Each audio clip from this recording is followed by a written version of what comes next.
That's what I'm talking about. What's going on, everyone?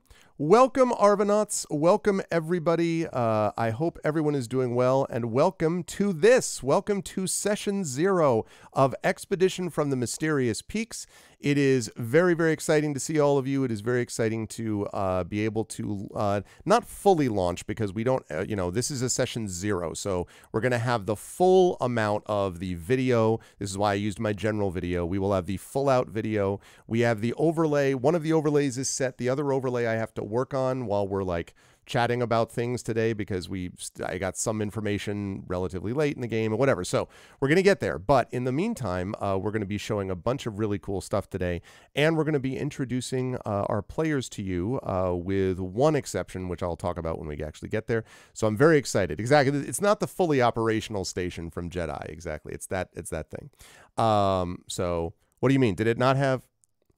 Oh, I didn't have the desktop audio on? Oh, well, that's probably fine because the music wouldn't have fit for this campaign anyway, so it's probably fine. Anyway, it is great to see all of you, and I hope everyone is doing well. I am tired. Well, no, actually, I shouldn't say that. I am a little tired, but I did get some rest. I did get to spend a little bit of time on the beach today with family, which was much needed.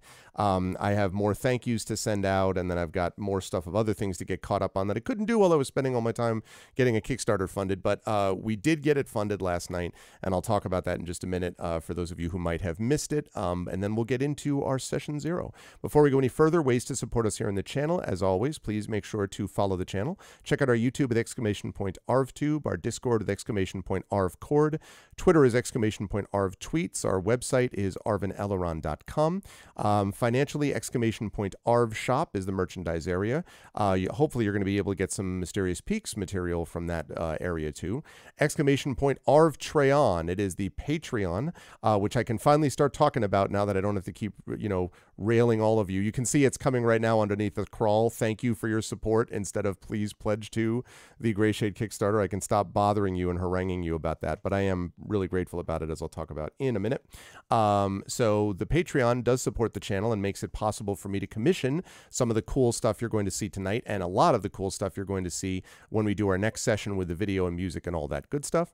And so 21 patrons, $208 per month. Please jump on board if you want to support us there. You can get really cool stuff for the channel, really cool stuff for yourself as well. So I appreciate that support, and those of you who have subbed to the channel is always appreciated. You fixed a toilet today. Oh, God. I have done that before, Rock God, and yeah, that sucks a lot. I totally understand. So, and I hope everyone, I can see people are like, I only got some sleep. I didn't get much sleep. But I hope everyone is at least rested enough that they will be able to settle in for a fairly chill stream today. That is one of the things we're hoping to do. And so subbing to the channel is great. Please do that. You get inspirations to help our players, etc. And of course, on the publishing side, !Icarus for my graphic novel from Athos Arts, !Gray Shade for my Gray Shade novel from Athos Arts. And I don't have to talk about Gray Shade KS anymore because it's over. We don't have to do that Kickstarter now. That's done. And so we have this. We had that Gray Shade announcement, which is that the Gray Shade Kickstarter was there.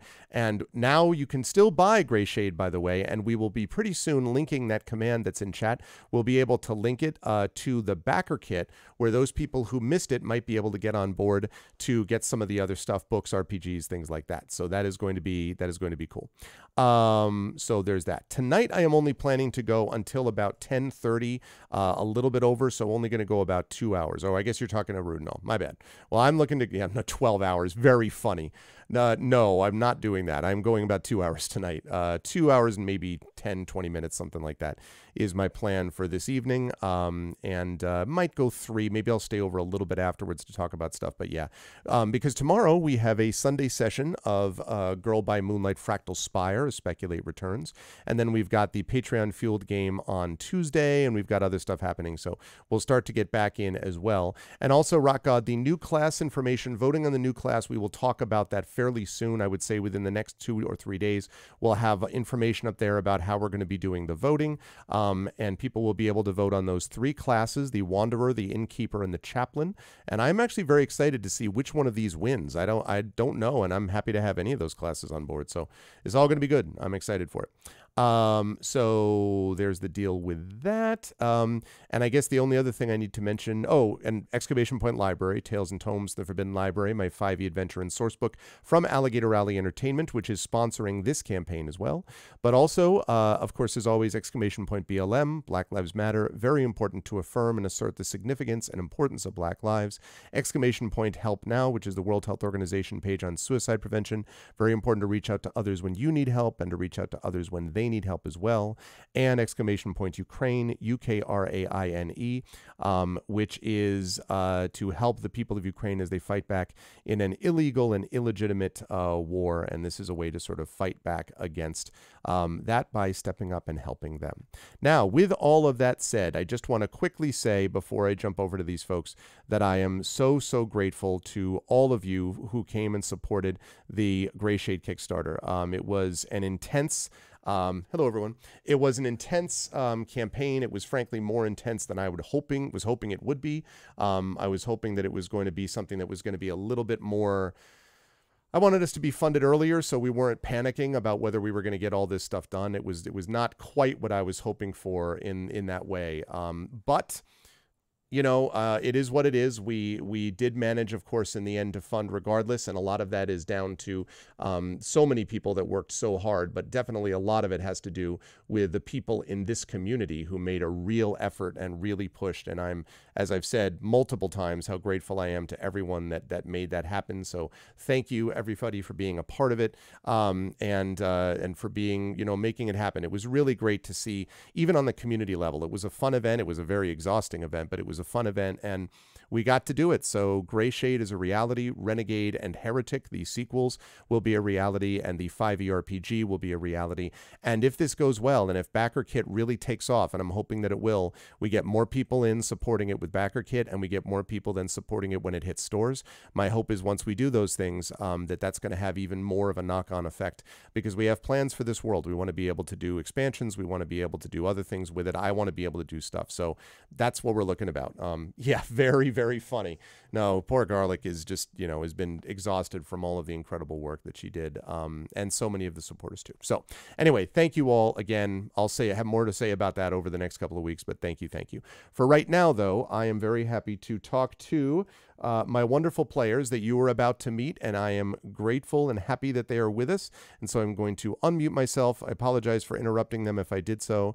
And then I'm going to unmute them in Zoom. And last but certainly not least, I'm going to head over to reveal the players of Expedition from the Mysterious Peaks. Let's give a shout out, if I can, to Hoodie, who is, or Hoods, or I think on Twitch right now he's, oh my god, I hit a truck. I can't keep up with his Twitch names, but anyway, he is responsible. He actually played with us in our community D&D. Rock God, of course, knows him, and he did this cams only overlay for Expedition from the Mysterious Peaks, which I think is pretty slick and is in line with the feel of the world that we're about to talk about. And he also did the map overlay. And just as soon as I'm finished assembling it, you'll be able to see that too. But I don't have that yet. So we have 4 lovely players, wonderful players for you. One of those players, of course, is Cat Rambo, but Cat cannot join us tonight. Cat will return to us when we do our session 1, I guess it is, our premiere, which will be happening later this month. But of course, Cat is amazing, and you all know them as well. And you know Hoodie too. No, I know many people know Hoodie. Who doesn't know Hoodie, really? Yes, I know many people know Hoodie. But I am very pleased to have 3 wonderful players for you. 2 of them may be familiar to you. One is new to this channel, not new to me. I am very excited to have her on board, but 2 are, of course, familiar to you. And so I think I might start actually with the new player, if this is okay, and that is Toya Kristen Finley, who is joining us. Carlos Hernandez, as I mentioned to people, is stepping back. Carlos is going to be doing Negocios Infernalis and so on, so he couldn't do the Esper Genesis stuff, and I was like, okay, but I looked around and I'd always wanted to play over the last few years with Toya. Now I get a chance. So Toya, welcome to the community, welcome to this game. How are you? For those who don't know you, can you talk briefly about who you are and so forth, and your feelings about this campaign that we're about to do?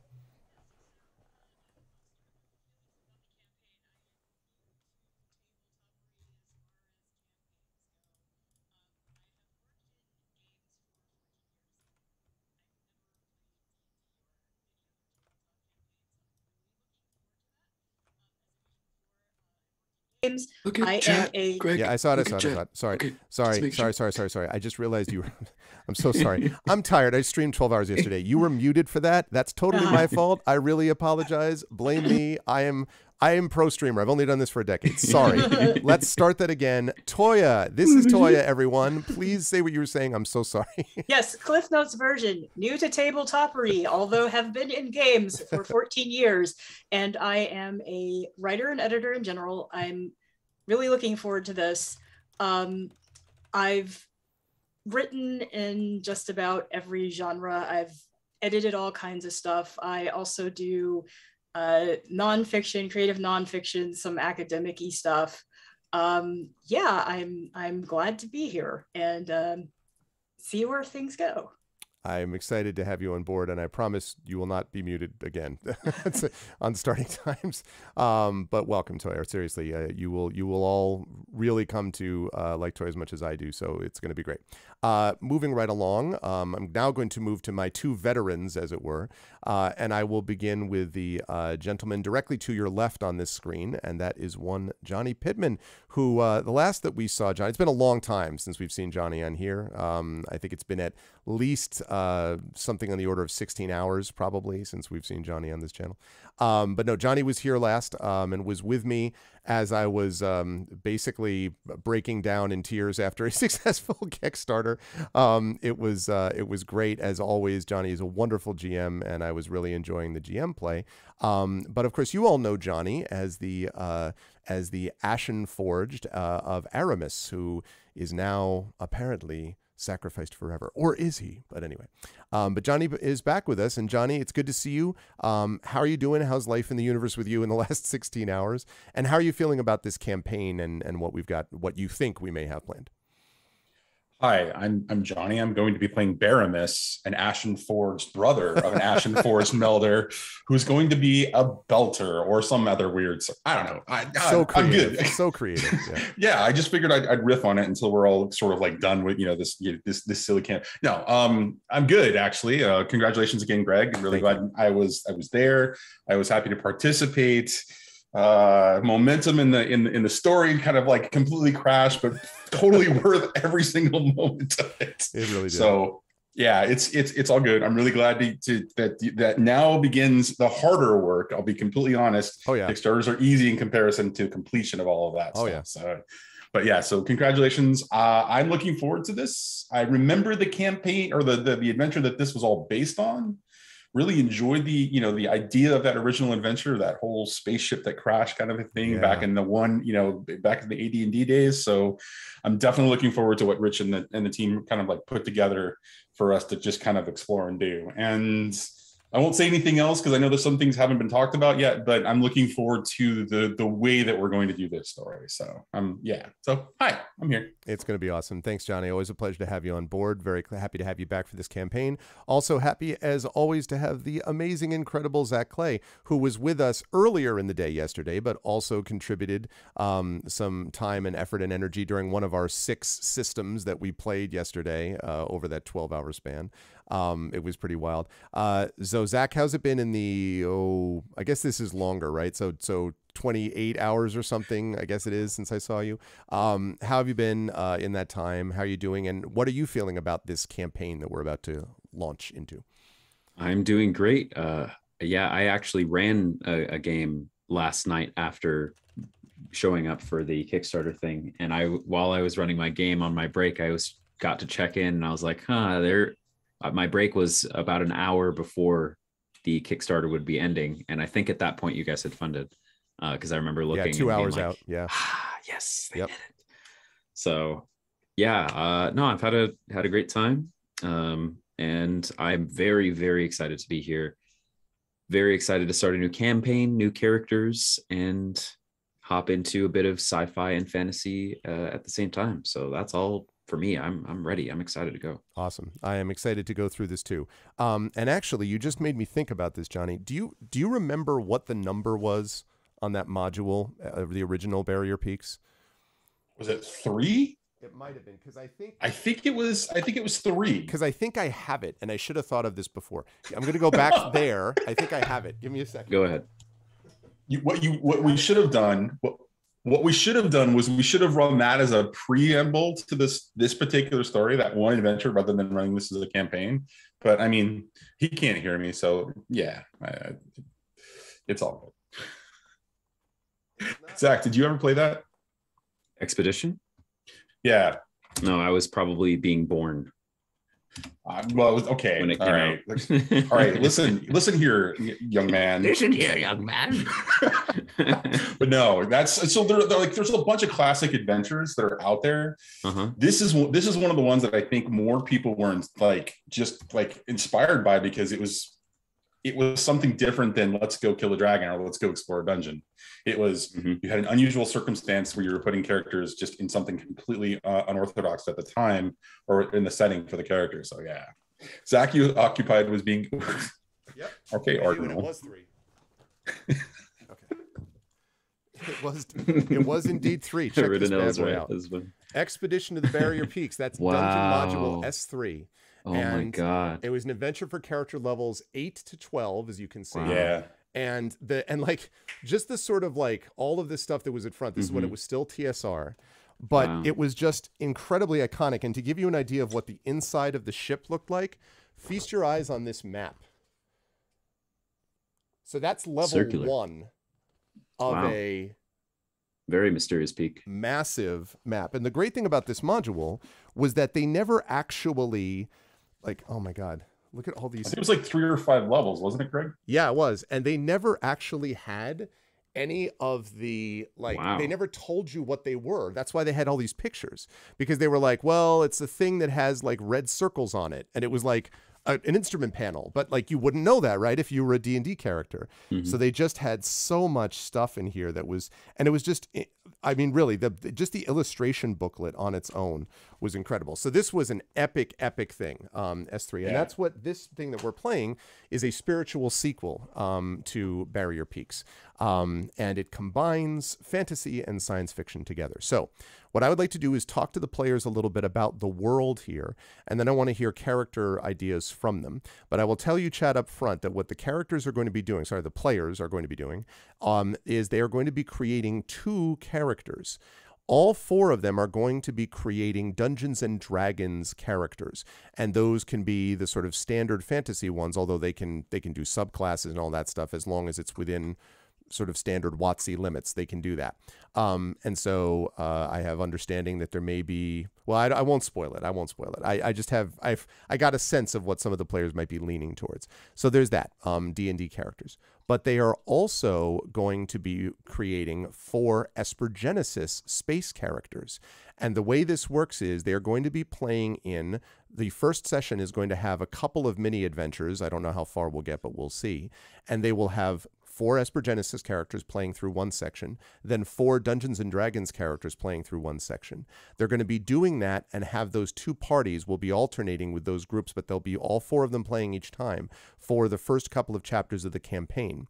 And then fairly early in the campaign, those parties will merge, and the 4 players will choose what character they want to stick with. So they'll choose either their D&D character or their Espergenesis character to stick with. And what I'm going to be really hoping for is that we can get 2 and 2 at that point, that we can get 2 D&D and 2 Espergenesis. But I'm very excited about that, honestly, because I was just this is yeah, it's going to be super slick.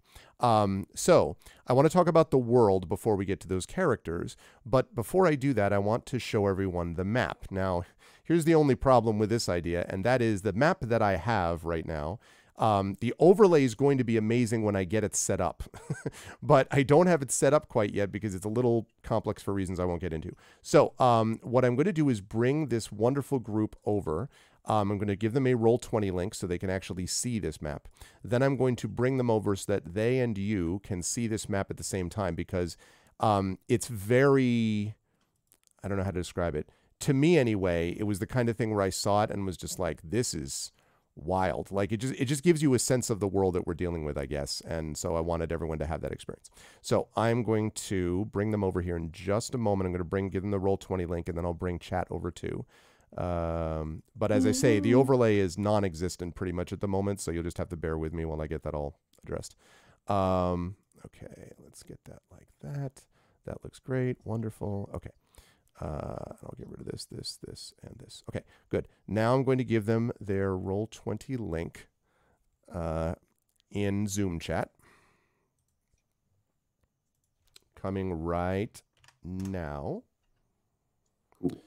And then, chat, I'm going to bring you over. This cam focused over. It really looks great, doesn't it? Yeah. What I'm about to show you does not look great because I don't have the overlay set up. It looks like a complete mess. But it will be fixed soon. So this is like under construction is basically what I'm saying. All right, here we go, chat. I'm going to bring you over to the map of the land of Thalos.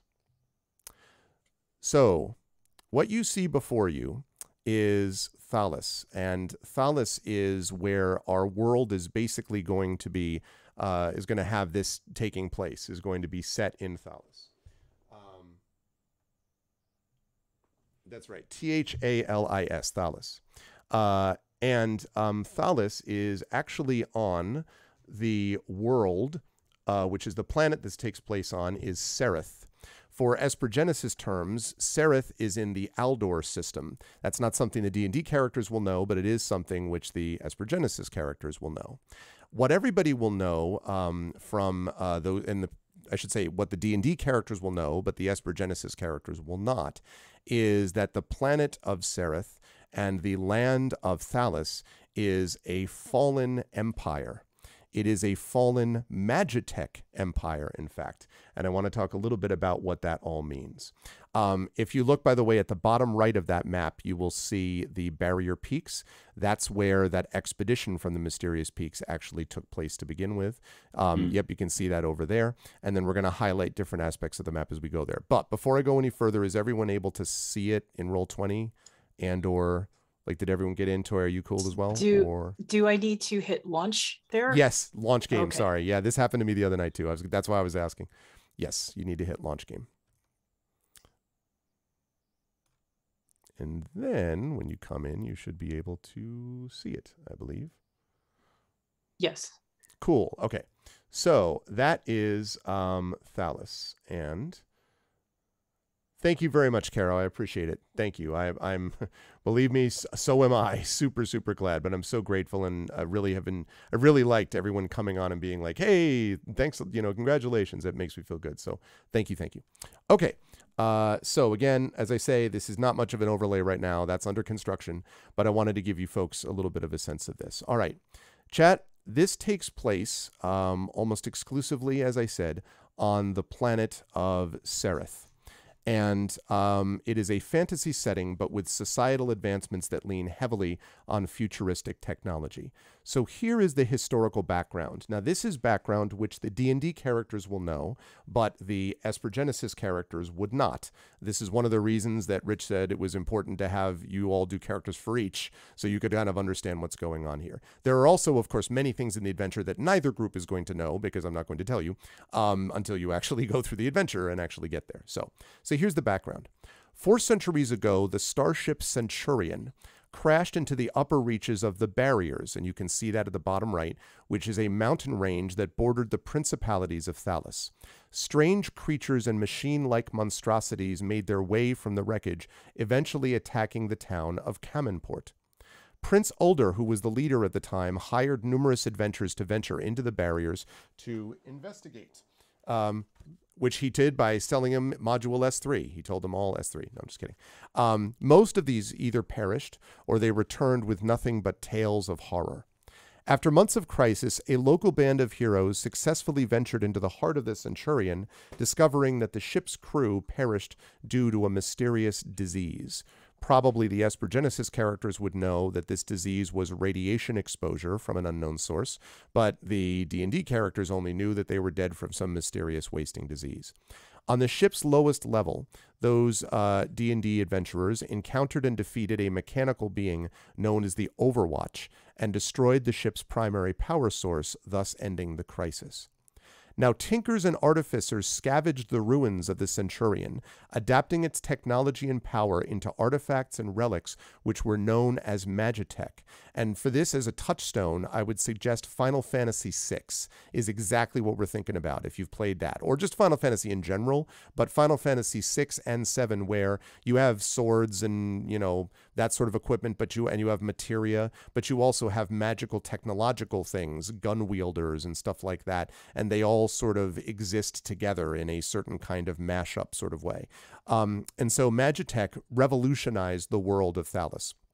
The world of Sereth. The 8 principalities of Thalos united with Uldor, Prince Uldor, as their ruler, not their reader. Maybe he read too, as their ruler, building metallic domes and spires that were akin to the legendary cities of the gods. There were tensions and rivalries, but they were mostly kept from boiling over because they had all this advanced technology, and so that was that. But after 80 years of rule, Uldor was slain by one of the legendary heroes that had originally saved them all by destroying this Overwatch, who was posing as an emissary. And suspicious of each other, the principalities split into opposing factions, which sparked the beginning of a Magitech war. Any of you who have any familiarity with existence will know that war seldom ends well for anybody, and that was basically what happened here. The war raged for 3 years until the destruction of something known as the Celaspire, which was a tower at the center of the empire, and the cataclysmic backlash of Magitech power washed over the principalities, transforming the landscape into twisted badlands filled with pockets of unstable energies and wild magic. And you can now see those badlands in the center of that map that you're looking at. Very much similar to the Mournland in the Eberron world. If folks have been watching my Eberron campaign, might remind you of that as well. Millions of lives were lost in the devastation. Now, the barrier mountain range shielded the neighboring lands from the fallout. Thalesian survivors took refuge in Elsevier, which is the closest nation on the other side of that mountain border. So there was that, the destruction of the Thalos Empire. So the destruction of Thalos changed the views of many about the dangers of Magitech. There were those who embraced it and sought to use it to rebuild. There were others who warned against using such power again. And in fact, there were even religious groups that sort of sprang up both for and against the use of Magitech. Not surprising, you might expect. Artificers discovered that there were different methods of developing new Magitech artifacts to rebuild Thalos, and the 3 surviving princes each chose their own path, agreeing to a tentative treaty between their 2 nations. There were 2 other niche leaders chosen by their people, and the rebuilding began. They forged 5 magical realms, each one isolated and independent, but connected by a system of magical gates, which were built along the ruined Valley of the Ancients. And you can see that Valley of the Ancients is at the bottom leftish of your screen, next to the ashen wastes there, right below the Badlands to the bottom left.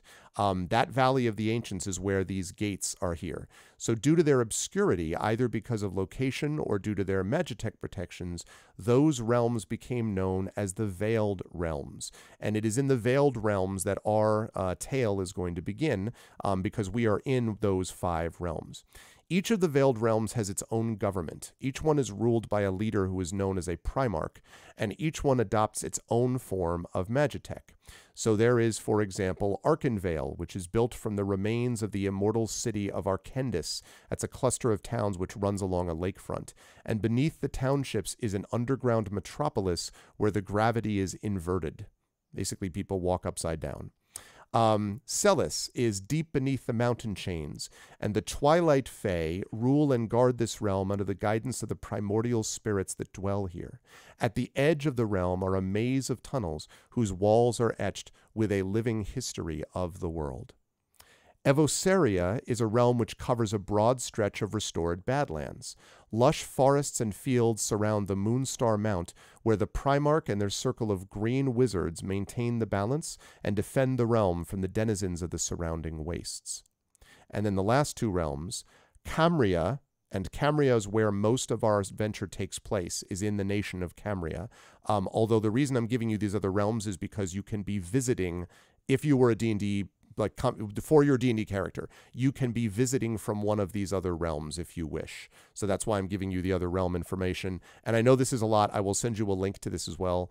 And, we can go over this again. So I'm just giving you an overview and chat an overview.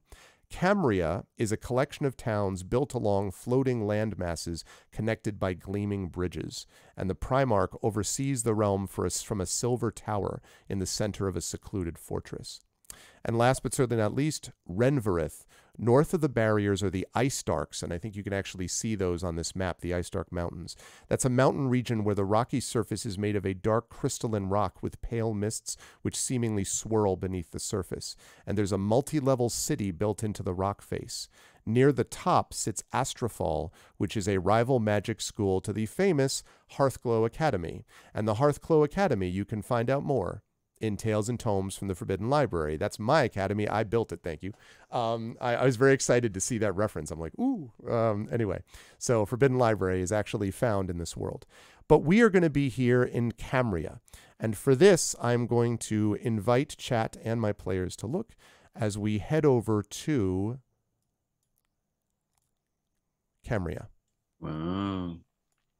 So Camria is the floating realm in which our adventure, as I say, is going to at least begin. We may travel elsewhere, but that's where it's going to begin. At least for the people on the planet, that's where it's going to begin, the D&D characters.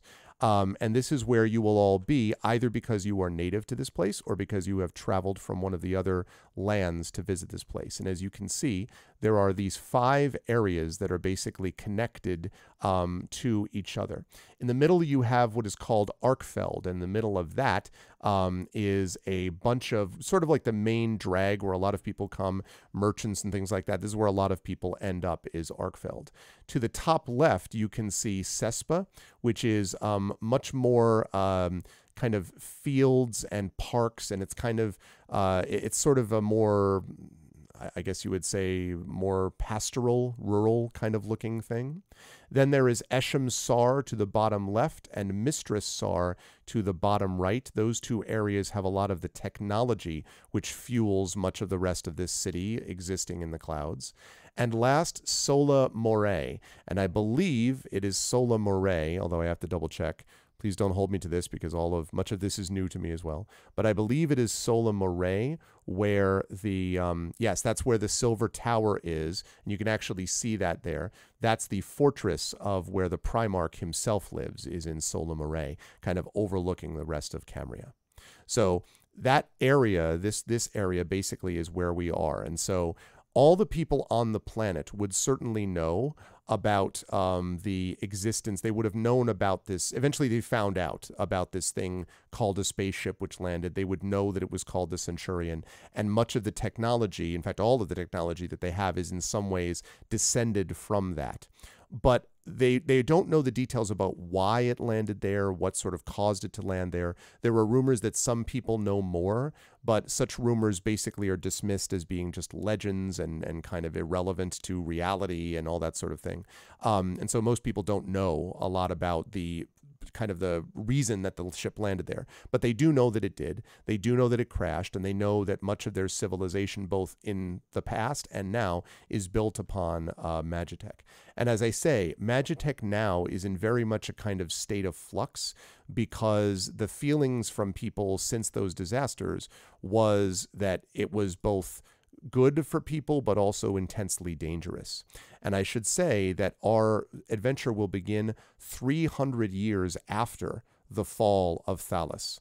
So Thalos itself, remember, fell long after the Centurion crashed into the planet. So Centurion crashed, then Thalos rises, then Thalos falls, and 300 years later is when we begin. So there is an uneasy peace between the 5 veiled realms that I mentioned: Arkenvale, Celis, Evosaria, Camria, where you are, and Renvarith. But that uneasy peace, of course, could always change, and there will be some big events happening at the very beginning that will change everything and will thrust us into this world. So those are the basics. So now, do the players have any thoughts, questions, ideas? And I will warn you all up front that I'm working on building info as much as I can, as fast as I can, but some of this I won't yet know the details of much. I will know much more, of course, as time goes on. But with all of that said, any thoughts that pop into anyone's head about this stuff? Yes. Yes. Yes. Tell us everything. Oh, okay. Pick and choose one of us. I yeah, no. suppose. Whoever. Yeah, whichever wants to go first. Well, the question I had is, what tech's going on in Eshem Sar and Mistress Sar? Ah, okay. So the tech that exists within this world, and let me pop up my other note for information about that. The Okay, so right, silver spire, right? Okay, the tech that exists there. So Camria obviously is not one of those places that has huge problems with the use of extensive magitech, since it is the reason that they've been able to be here. Eshem Sar and Mistress Sar, from what I understand it, are basically two of the areas where there are factories and various machines and things which basically route those energy beams. You can see those energy beams, which are they're essentially massive repulsor beams that repulse from the planet's surface down below to allow them to float steadily up here within the clouds. And the Mistress Sar and Eshem Sar basically are two places where those two beams emanate from. And the idea is that if any of the factories and machines in one of those districts were shut down, the other one should be able to maintain things for long enough that you could get over and then fix things in the other district that isn't working. In terms of the coordination for how that works, I don't know yet. But you can see in Mistress Sar, you see how there's a beam that's literally shooting downwards? That's the beam, the energy beam that is channeling power from areas far below on the planet's surface. I thought that was a waterfall. No, there are waterfalls though that are found in this realm as well. But there's also beams that also come down from the planet to try to gain energy and things like that. It is a city. I will tell you that Camria in general is a sort of city-state of wonders, though. There are constantly new forms of technology being formed and so on. And the rumors that there have been some people who have begun to criticize the ruling structure and perhaps even to engage in some acts of resistance are clearly just rumors. I mean, that's obviously bull. That couldn't possibly be the case. Yeah. I have a question. Okay. Do we know anything about specific like species history or race history or cultural history in relation to, I suppose, starting with Camria, and I know you mentioned one of these places had a strong Fey influence. That's right. So I am wondering, like, do we know where orcs, what their role is generally, or is it all just kind of homogenous? It is a little bit homogenous because one of the things that happened under Thalos is that Thalos was so incredibly powerful because of Magitech that it ended up basically bringing a whole group of races under its banner and cultures. All of these places were brought together and these cultures were brought together so that for a time there was this utopic vision that technology could break you past standard bigotries. That turned out not to be true entirely, but that was the theory. And so Thalos itself was for a while considered a very, relatively speaking, liberal and tolerant empire. Then later on, they kind of got drunk on power and then bad things happened and whatever. But as they do.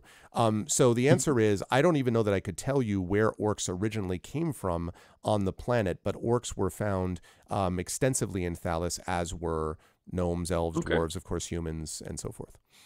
So there isn't really a strong, like, the dwarves of this world did this and the elves of this world did that. Not since kind of thing. That, perhaps in the distant past before the Centurion fell. Okay. But nobody really knows as much about that because the destruction of Thalos was so destructive that it actually devastated much of the history of that planet as well. Not so much that, people who survived don't remember it at all. They do remember it. But most of it's sort of like after the Roman Empire fell, there was lots of stuff that happened before the Roman Empire. But for hundreds of years after the fall of the Roman Empire, you dated things as Roman Empire and then everything that happened afterwards. It was only later that we got to be able to think about beyond the Roman Empire, which is, of course, extensive. But for the people living around the area where the Roman Empire had been, the fall of it was the thing that they remembered for a couple of hundred years anyway. Got it. Okay. Other questions, Johnny or otherwise? So based on what you just were talking about in respect to the fall of the empire, talking about knowledge and history, are you saying that there was a sort of a repository of knowledge, not unlike the Library of Alexandria, that was also lost as a part of this destruction? Yes, although there are rumors that much of that knowledge, which was sustained and maintained in several strange ways, not just with books, but perhaps with things that people distantly remember as maybe data storage, there is suggestions that that does still exist. But it's always one of those things where everyone's like, oh yeah, like this, in our world, the city of El Dorado, there totally is a city of gold. And everyone believed it, right? Even though no one could ever find it. Same thing here. There are constant rumors that that store of knowledge, the Thalesian knowledge, that not just the stuff you see here, because they did scavenge for what was left over, but I mean, at its full height type Thalesian knowledge, that there is that information somewhere, but no one knows where. Perhaps something you might be able to find during the course of your adventures, who knows? Okay, which then leads me to my next question. Can you talk a little bit more about the cultural aspects surrounding the different localities and Magitech, like the differences and the similarities, and how magic users, anybody who's a practitioner of magic who is not an artificer fits into the world? Okay, sure. And you're talking about per realm, right? Is the theory you're thinking about? Yeah, well, yeah, just like per locality, meaning that like the city state sort of like system that appears to be like represented by the maps and your description. Okay, so let's switch back over then to Thalos for a minute here, so we can go see that. I don't know what you think. I just looked at these maps and I was like, ooh, that's super cool. So I was super Any idea who the author or who the cartographer was? Yeah, the bottom left of it. No, actually, it's not. It just has Alligator Alley. I've got to ask Rich. I don't know. Well, I do see in the bottom right. I didn't think that was. It says MA at 4PS 22 and 22. Maybe so that's I think what it it's is. Maps and the 4 is supposed to be another A, and that's kind of stylized name. Maybe Maps 22. That could very well be. I don't know. I honestly do. I don't know. I'll have to find out. Okay, so let's talk about these one by one. First one would be Arkenvale, and Arkenvale is there in the. I have it centered for chat. Arkenvale is right here for those of you in Roll20, and I'll kind of zoom in a little bit for chat. As you do that, I did find the artist's name, Marco Bernardini, and that it is Marco Bernardini. MA4PS. That is also his tag. So yeah, he's an artist from Italy. I'm pretty sure Marco Bernardini is the guy who did a lot of the work for Espergenesis, stunningly. So that's not surprising. Very cool. Okay, so let's talk about Arkenvale first. And again, now I'm warning everyone. Some of this is stuff I have. Some of this is stuff that I'm putting together based upon my own assembly. So please forgive me if any of this changes a little bit later on. But this is basically the idea. So Arkenvale is a cluster of towns that you can see there, which is built from the remains of the immortal city of Arkendis. And Arkendis fell during this disaster, explosion, this cataclysm, as they call it, that destroyed much of Thalos. This is the place where directly below the townships is this subterranean region where the gravity is inverted, and built along the ceiling is a sprawling metropolis where most of the residents live. So here's the thing to remember about Arkenvale. Number one, Arkenvale was one of the closest to the destruction of the cataclysm. It was one of the ones that was sort of like most obviously clear about it. And so what that means is two things. It means that, number one, they know better than anyone else the destructive power of the Magitech, of Magitech, right? But they also relied on it to survive some of its worst effects. Even the fact that they were underneath the town was partly so that they could escape the fallout, right? And they had this reversed gravity thing built in. The only way that works is because they had Magitech that allowed them to do these repulsor things where it feels like they're walking right side up, you know what I mean? Even though they're upside down and so on.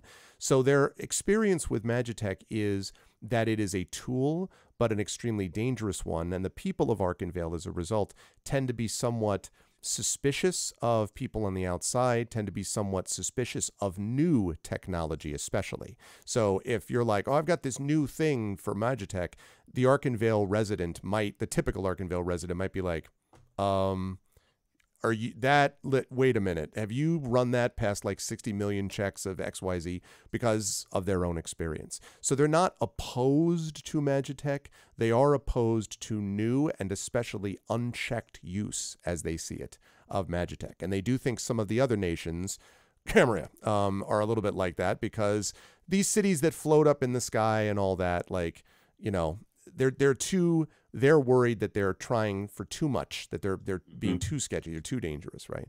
So exactly, they're not opposed to it, they just don't want to blow up again. That's a good way to put it, Rudno. Yeah, basically that's it.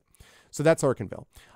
Celis. Okay, Celis is there's the Celis Spire. I guess that's Celis then.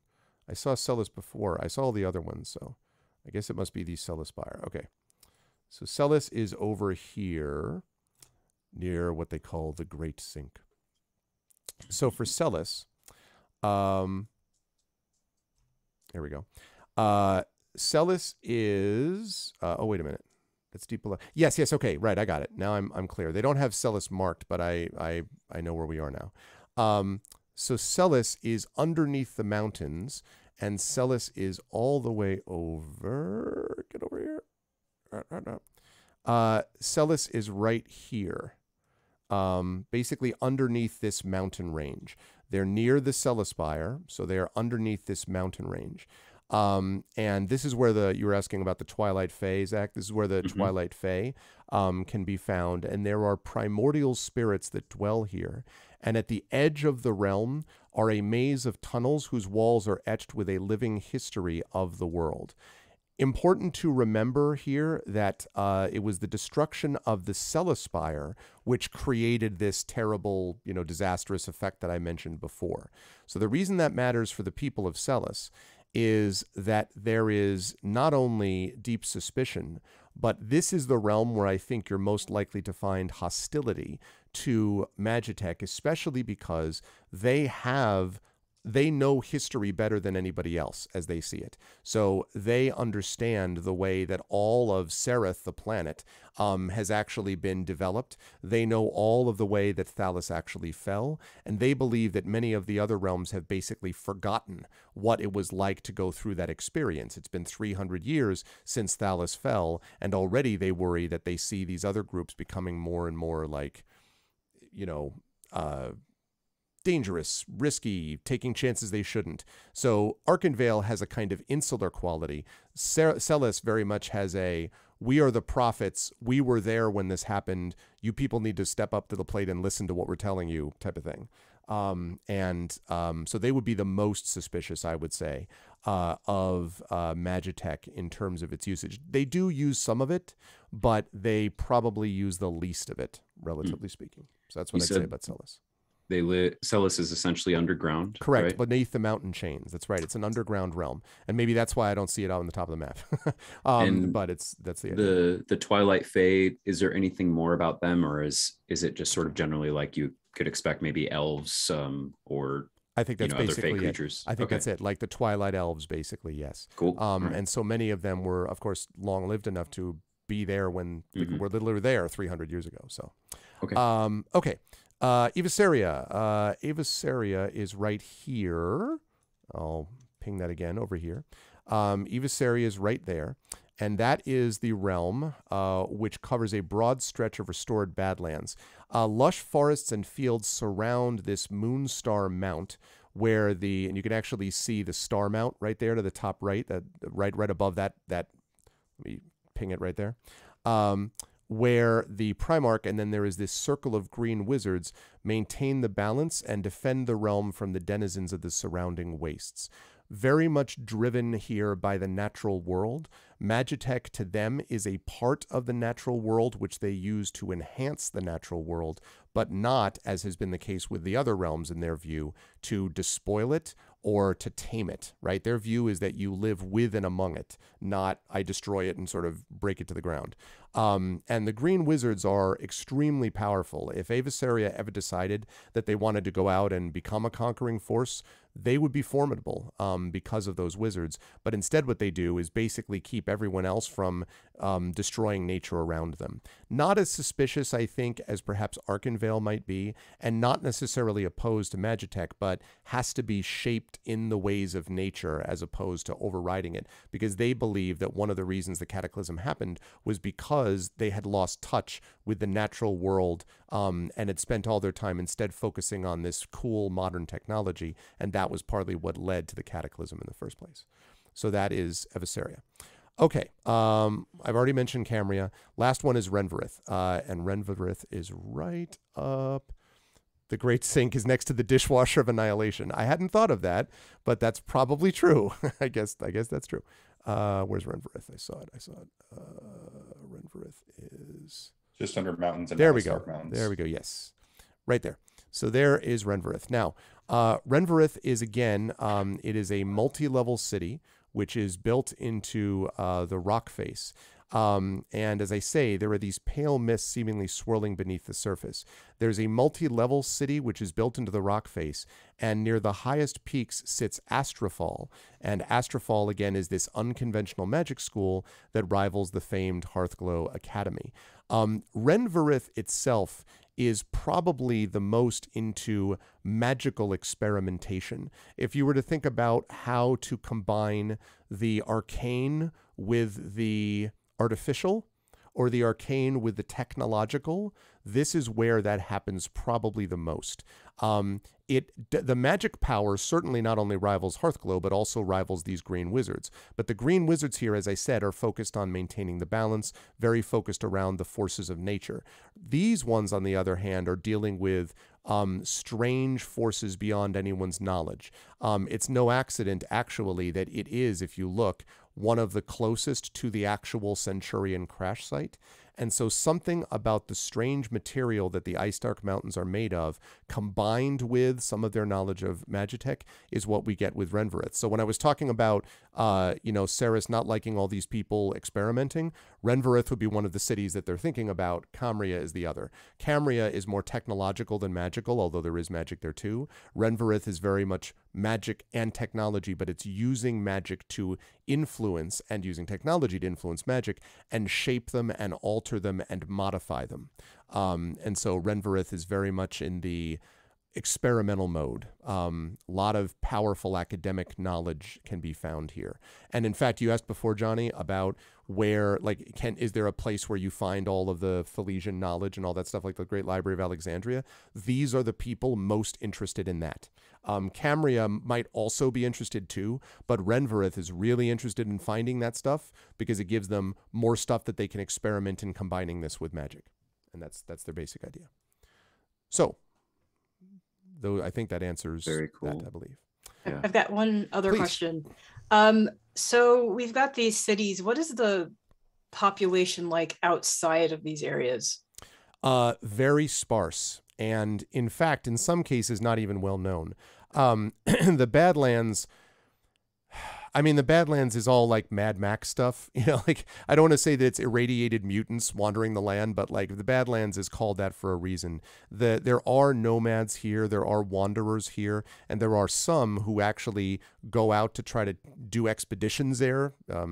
Expedition. But expeditions basically to try to find material, but it's very dangerous to do it, and so there's no organized structure that anybody knows about in the Badlands. The Valley of the Ancients, people do go here because they use those magic gates that allow you to sort of, because you can see, if you're in Renvarith, for example, how do you get up to Camria?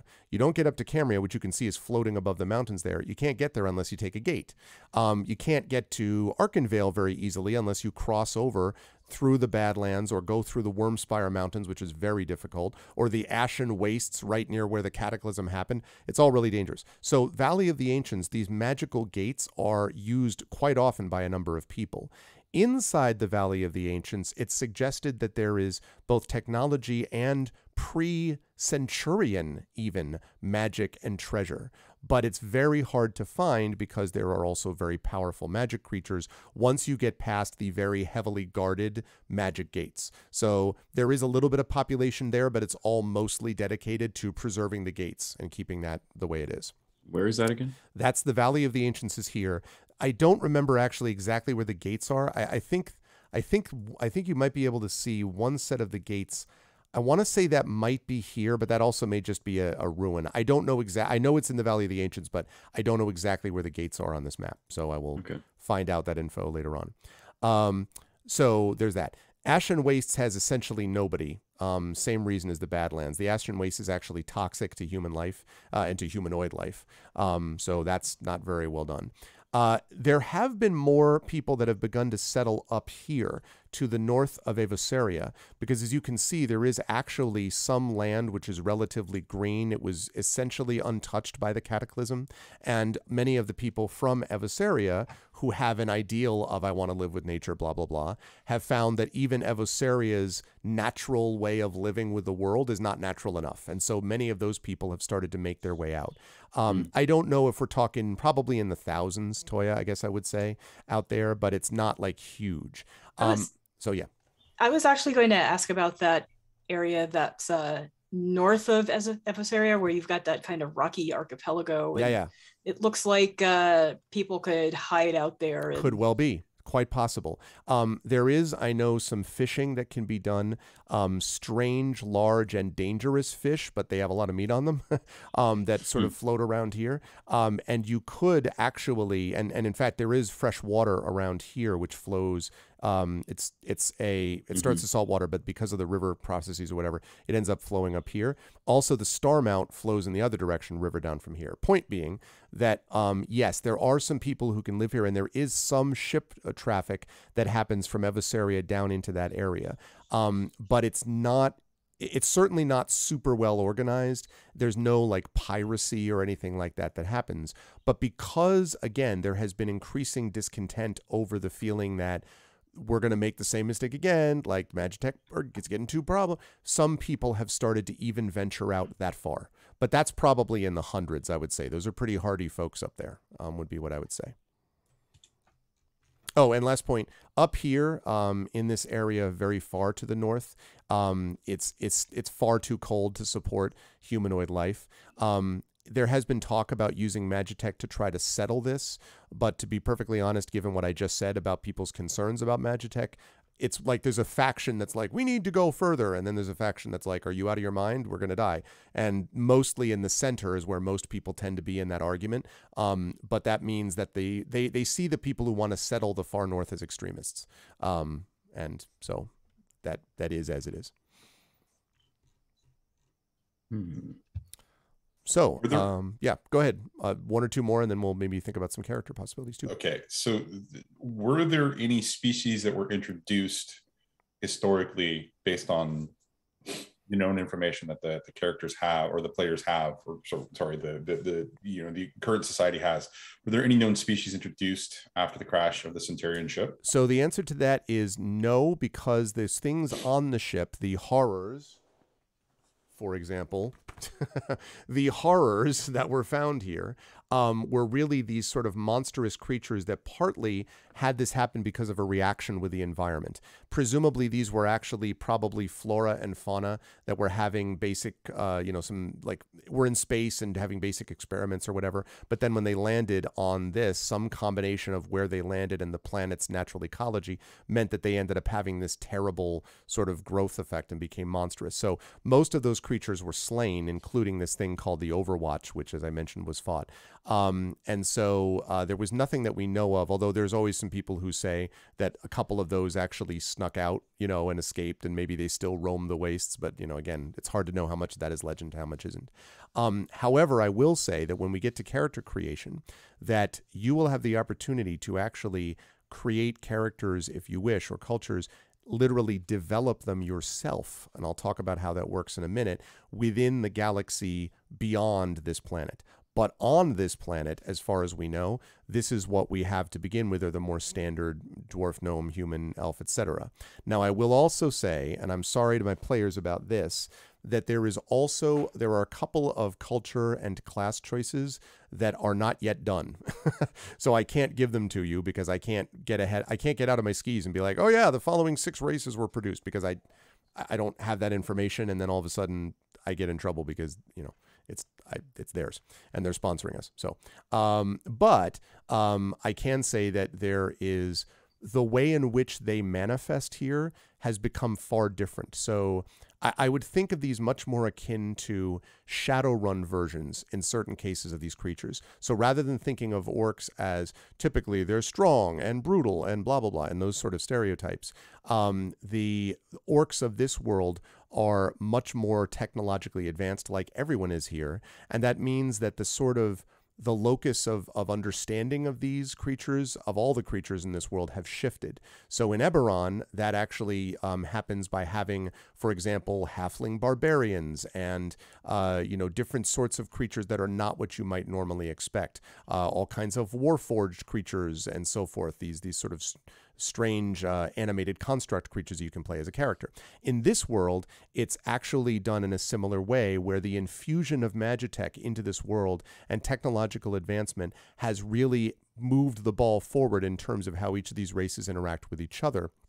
And so there may be some of those lingering cultural bigotries that still exist, but the cultural bigotries now have gone along different axes based upon, are you one of those like, tree-hugging groups that don't like Magitech, or are you one of those weird extremists that want to, make magic and then like move up to the north? Like the bigotries are more that way based upon location and where you're from than they are based upon the sort of standard things that you might expect from the races that are there. To the extent that there was that. But I mean, again, not that those other bigotries have vanished completely, that doesn't happen, but the fact that they have now moved along different lines, if that makes sense. So that's what I would say to that. Like Warhammer 40k orcs, are we going to have Dubois? Well, we shall see. We shall see. But anyway, so yeah. So I guess the question now, let me slide back over to Cam's here.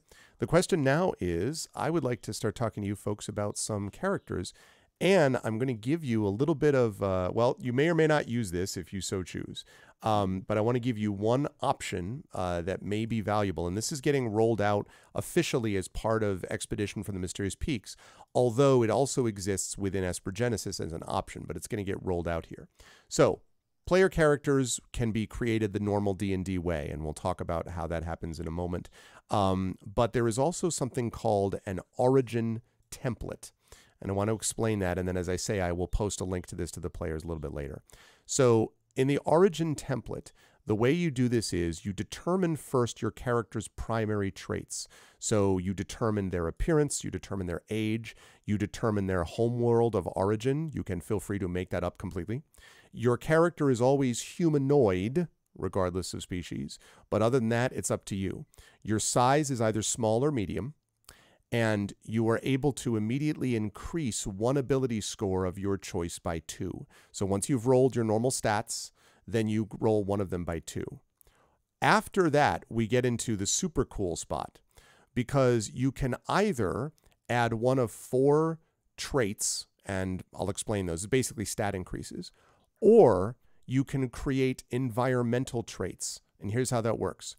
You can have your character come from an Arctic planet, or an extreme heat planet, or a high gravity planet, or a metropolitan planet with massive cities across the entire surface of the world, or a starship environment, or a subaquatic environment, subterranean region, the wastes, like affected by radioactive fallout, or the wilderness. And each of these traits, when you create them, gives you benefits. So if you are, let's say, a subaquatic character, it means that you can breathe air and water, and that you have dark vision. If you are a high gravity planet humanoid, your jump distance is doubled on Sereth because you're on a normal planet, right? And your hit point maximum increases by 1. If you are from an extreme heat environment, you have resistance to fire damage. You have advantage on saving throws against exposure to extreme heat, and so on. So each of these things has their own specific sub-ability, which I think is dope myself. Like, I think that's really cool. And I want to give you all one example of this, which I think chat might like too, just because I was cracking up at the description of this. So I'm going to show you a picture. This one is going to pop up on not on Roll20, I'm sorry, on Twitch, if possible. Toy, are you able to open up Twitch as well or not? Is that possible for you? Yes, I can. Okay. Just because that way it'll be easier for me to show you and chat at the same time. All right, chat. Feast your eyes. I love this thing. Feast your eyes on the Zek. Oh my gosh. That's right, it's the Zek. You've seen it. You've known it. Now it's the Zek. So let's talk about the Zek. You realize the minute I do this, someone's ever gonna be like, you have to play the Zek. Okay. I mean, maybe Zach should play the Zek. Zach should play the Zek. That's right. Okay. So here's the Zek. So the Zek is a rodent-like species covered in colorful scales. You can see that right there. It is an ancient species whose history dates back almost as far as though of the Dendis or the Eldori. Those are two Toya cultures that you would find in Espergenesis. Two ancient species. As a society, this group proclaims itself as the unofficial defenders of the galaxy's fledgling societies. In other words, they're like, we are an ancient species. We have to protect the young species. They are young and they need help, and we are going to give them that help whether or not they want our help. The Zek are super enthusiastic all the time, kind of obnoxiously. A lot of planets would prefer the Zek shut up, please. Please stop Zek. But they never are like, oh, they're never patronizing intentionally. You know, they're never like, oh, they're just like, yes, I know that you're angry. We too were angry 5 millennia ago. You know what I mean? Like, it's one of those deals. And so their curiosity, zeal, and optimism can be overwhelming and similarly troublesome. And as far as their ability scores, their dexterity score increases by 2, charisma score increases by 1. Zek reach adulthood at 50 years old and can live as long as 400 to 500 years. Their size is small with a walking speed of 25 feet, but they have fortune's favor. Whenever you make an ability check, attack roll, or saving throw, you can roll a d6 and add the result to the initial die roll. You can use this feature once and regain the ability to do so after when you finish a short or long rest. You have graceful agility, so you can move through the space of any creature that's of a size larger than yours. You have strong will. You have advantage on saving throws against being charmed or frightened, and you can't be put to sleep by Esper power effects because the young races need to be protected, and we have no time to sleep magically when these people need to be helped. So, guys, we're doing an all Zek party, right? It's tender. I'm in. You speak Common and Zekish. Of course you speak Zekish, like obviously. Zekish. So that is a Zek. So that's an example of something which went through this process. I saw this and was like, yes, please. Like, I mean, it doesn't have to all Zek all the time. It doesn't have to be Zek. But what I love about it is they're just so they're just so happy. They're like, I'm so glad that I'm here. I love this plan. I'm glad to be a part of it. You know, like it's one of those deals. So anyway, that's the Zek. And so that is an option for character creation. You could actually, I guess, use the Zek, but it's also a character creation option where you can make up essentially your own species. And there's questions. So again, I will link this to the players as something to think about, but that is something that they could consider. So now I promise I'll shut up because I want to hear from the players. I do want to know from the players, does that sound interesting to anyone, first of all, that for developing your Espergenesis character? Does that sound interesting doing the origin template or not? Do not have to feel obligated to do that at all. But yeah, for the Espergenesis character, for sure. I really like that idea. Johnny, Toya, and no requirement to do it. You don't have to. I only ever want to play as Zek ever again. I'm just going to be honest. Every character in every It's very different campaign. from Aramis too. So there is that. I am boring. I like being human. Okay, that's totally cool. totally cool. So you can do that. Humans themselves are far from boring, sadly. So that's fine. So that works. Okay, so you'll be able to do that. Zach, Johnny, you can think about that, and of course I'll let Kat know about this as well. All right. Now with that said, now what I want to do is ask the players a little bit about what they're thinking in general terms for their characters, both D&D and Esper Genesis related. Now, Toya, I sent you the core manual, but you may not have had a chance to look it over, so I don't know yet what you're going to want to do, but you can think about that, and I can give you some suggestions. But I'll start with you on the D&D side, because I do think I know you had an idea for a character you wanted to play for that. Yeah, I like the idea of the human bard because I like being magical. I also like being a little bit dangerous. I don't like being squishy. I also like being able to, you know, muck it up in combat. I don't want to be completely useless on the sidelines. Nice. And as far as like those bard-like powers, okay, I'm going to get weird here, but I'm sure that is appreciated. You know, that kind of state in between being asleep and awake, where you are very aware of everything that's going on around you. Sure. But, you know, you're still kind of asleep. Yeah. And I've been getting into like liminal spaces and like pool core and dream core. And so I'm thinking of kind of like a bard who uses like the magic of those liminal spaces. And I brought that up because music can put me in that space pretty quickly. So I was thinking something like that. So basically like well, first of all, my academic book is called Liminal Space in the Court Mask, so you're talking my language. Yeah. And secondly, right, Arudinel's already on it. Arv's book. Yeah, like yes. Yep, also, liminal space and music is great. I love that idea. So a kind of liminal music bard in a way. Yes, I'm sure we can figure out a way to do that. I'll have to think about how that works. First thing that we would do is probably roll up stats and things like that for the bard, but like in general, but then we can absolutely subclass it down where we can specify something. Sure, absolutely. In fact, I think, Toy, if you're open to this, that we might even be able to do that along the lines, since that's the character that begins on this planet, of a Magitech oriented thing, like the Magitech thing makes that possible.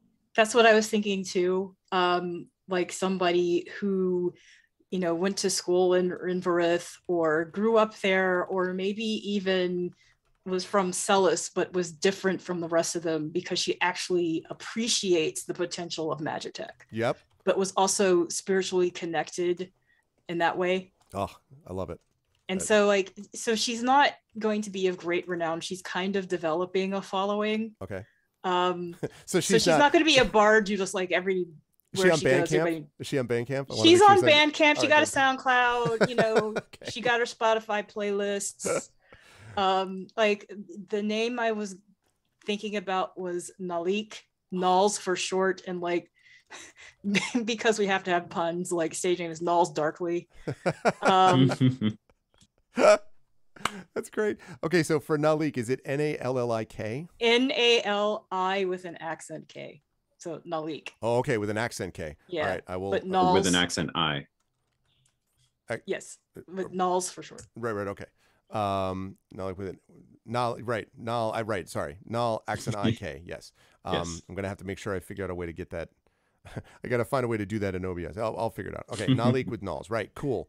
No, and you said your last name, was there a last name for Nalik or no? No, not at the moment. One name star? Yeah. The other idea, because, you know, I too appreciate libraries and think they are very magical, somehow bring that in like a liminal library or something like that. Ooh, liminal library. Okay, cool. That's awesome. Yeah, I'm on board for it 100%. Nalik with an accent on the I. It's a great name too. All right. Oh, thanks. That's great, Toya. I mean, shockingly, a good writer came up with a good name. I'm stunned. Okay, awesome stuff. I love that. Okay, I'm going to come back to you for the Esper Genesis-ish thing in a bit. So let me talk to Zach or Johnny. One of the two of you have an idea about a D&D-ish type character you're putting together with this, perhaps? Are you pointing over Johnny? Okay. Yeah, I should say, by the way, because Toya doesn't know. Sorry, one sec, Johnny. That Rockgod is one of my resident music experts and like is dominant in the 80s rock band era. Like I thought I could not be defeated, and Rockgod has. And has actually photographed my band and stuff like that. So Rockgod does a lot about this. So when Rockgod says Nulls Darkly is effing amazing, you know it's amazing. I'm just being clear about that. Okay. Sorry, Johnny. Tell us what you got. You're muted, I think. As usual. It's got a couple of different ideas. It's all based on the permissiveness of the GM or the DM, of course. Uh-oh, rabbit ears up. All right, let's go. What do you got? All right, so first, like Arkenvale sounds the most interesting to me, given their sort of balance of trying to focus on magic or magitech and not advancing it too deeply. So there's a bit of a religious thing going on there, but there's a bit of like intellectual balance as well. Okay. So an artificer who comes from Arkenvale sounds really appealing to me. Okay. Artificer comes from Arkenvale. Interesting. Do you have a thought? First of all, you have a culture / used to be called race that's in this? Well, I'm actually really surprised at how much of a joke I made actually really fits into this. But again, permissive DM. Are you going to be a Zach Artificer? Oh, okay. I thought you were. Oh, I know. I was telling you. Did you say a beholder? I said a beholder. He's going for it. And the reason I'm saying a beholder is because it would be something that, it would be basically a very young creature who's not really been influenced or dominated by anything else, an orphan of some kind, abandoned, essentially. Based on what I understand about beholders, they don't necessarily have a nurturing sort of nature, but this is like completely abandoned from, any part of the species culture or any subculture of the species. Okay. And was raised by an artificer in Arkenvale. And you're an artificer beholder? Yes. I mean, you know what?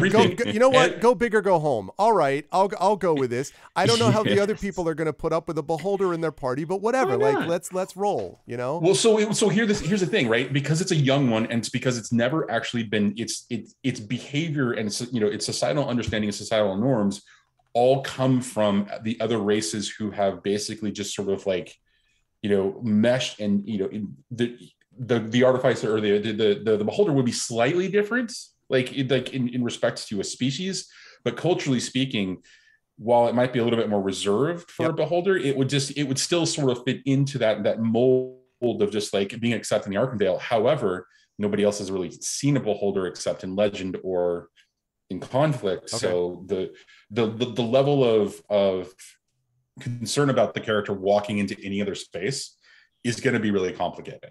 So the only question, so I'm behind this idea, and Arudnell points out they do have a telekinesis ray eye, so they do have hands, so to speak. Because okay, so I'll buy, and actually I shouldn't assume, Toya, you know about beholders at all? Do you know of the lore or not? The last few minutes were words of English that I recognize. Let me link her to something. We're going to link that. We'll link an image. So I will say that a beholder is basically a floating sack of eye stalks, and beholders are generally considered extraordinarily evil. Like most of the time, they're incredibly powerful. They shoot lasers from their eyes. It's like, and they are oftentimes big bosses. They are incredibly intelligent too. A beholder player character, especially a quote young one, is not one that I am used to, but I am happy to have that on board. So yeah, that is what a beholder is, and so they have no hands as such, but they do have this telekinesis ray eye, so that would work. And it is true the world's like a melting pot. My only question though, Johnny, is about the part of it being quote a young beholder. Like, how did it get there? Because presumably, I have this image of it could be something that could have emerged from the wreck of the Centurion and could have been changed through the landscape and so on, but it escaped the notice of the adventurers. It's one of these legends that actually did escape into the wilds and everything, but then that wouldn't make it very young because we're talking hundreds and hundreds of years ago. So I don't know if we have another way of doing that, because otherwise, presumably it wouldn't have. Beholders are definitely not a sort of group of people that hang out together, of creatures. You know what I mean? Well, so there's limited forms of like society for the beholders. They mostly are antagonistic to each other, especially even after birth, right? Especially the solitary ones, as I'm reading from the books. Yep. But the reason I would say it's young, and there are two reasons why I would argue that we would want to play this as a young beholder. One being that we then can make a real serious determination about what the species is capable of in this particular character's case. Like, none of the legendary abilities and maybe one or two of the eye stalks actually function as we would expect. Okay. And otherwise, right? And those are the only things that allow it to act normally in the sort of the space in the same way that most of the others, and maybe they're unlocked abilities or whatever, right?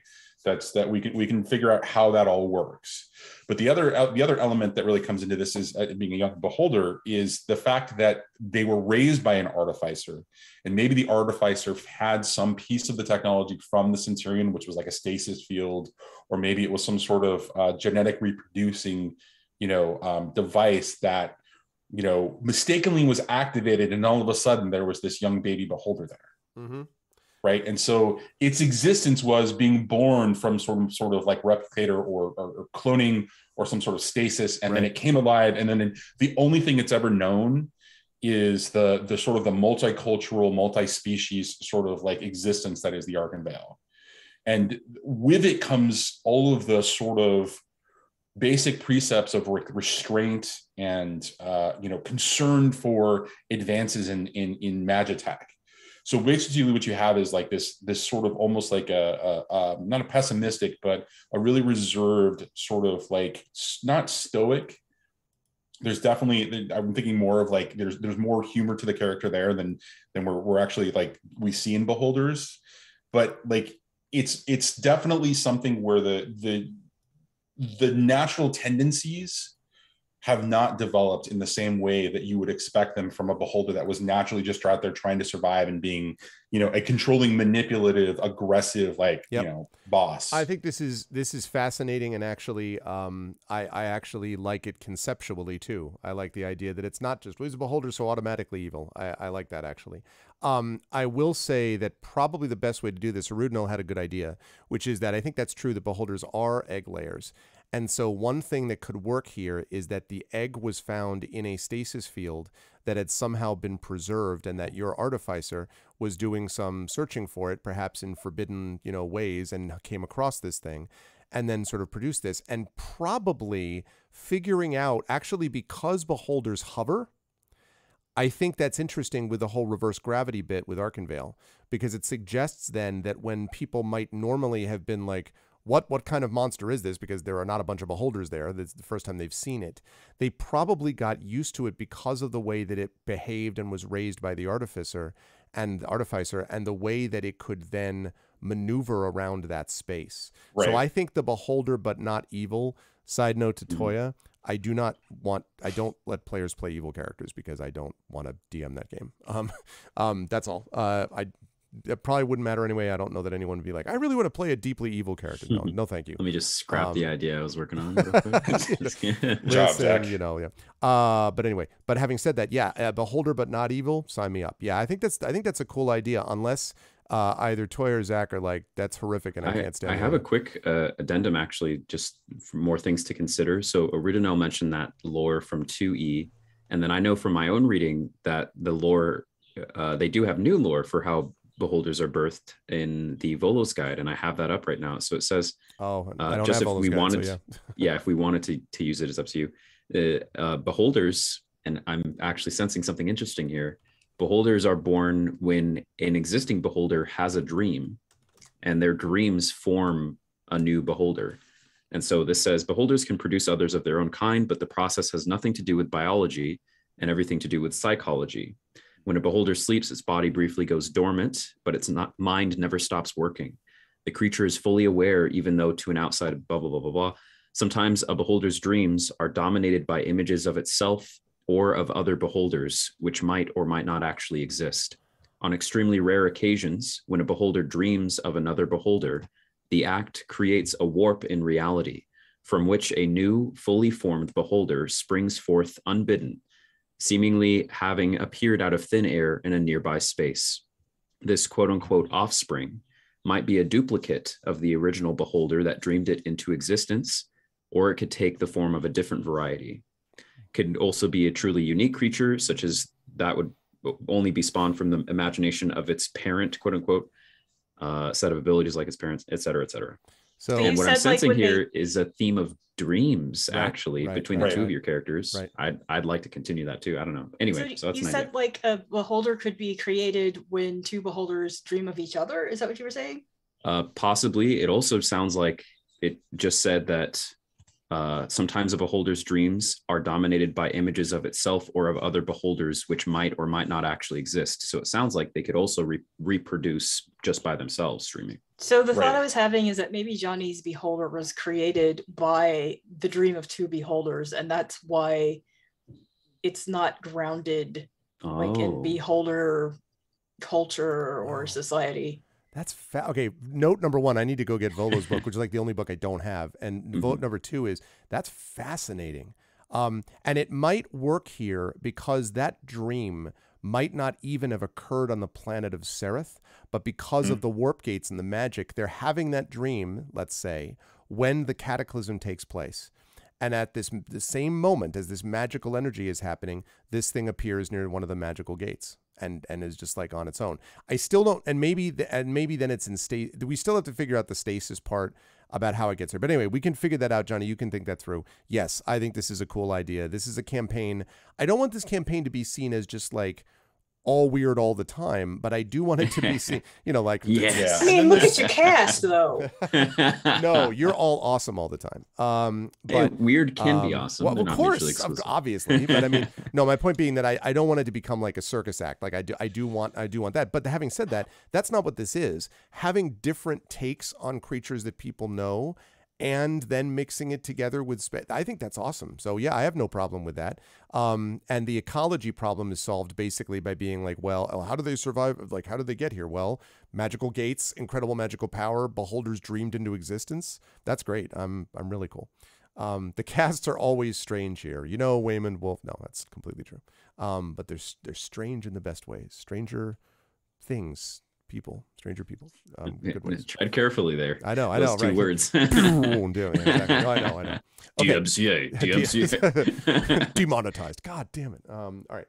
So great. I love that. That's great, Johnny. Okay. So we have a liminal music bard, and like liminal library dreaming bard, and we have a beholder artificer who was dreamed into existence by. And you can let me know, by the way, about pronouns, about gender, all that stuff that folks can decide on your own about how you want that to work. So, Johnny, you'll have to think about that too with the beholder.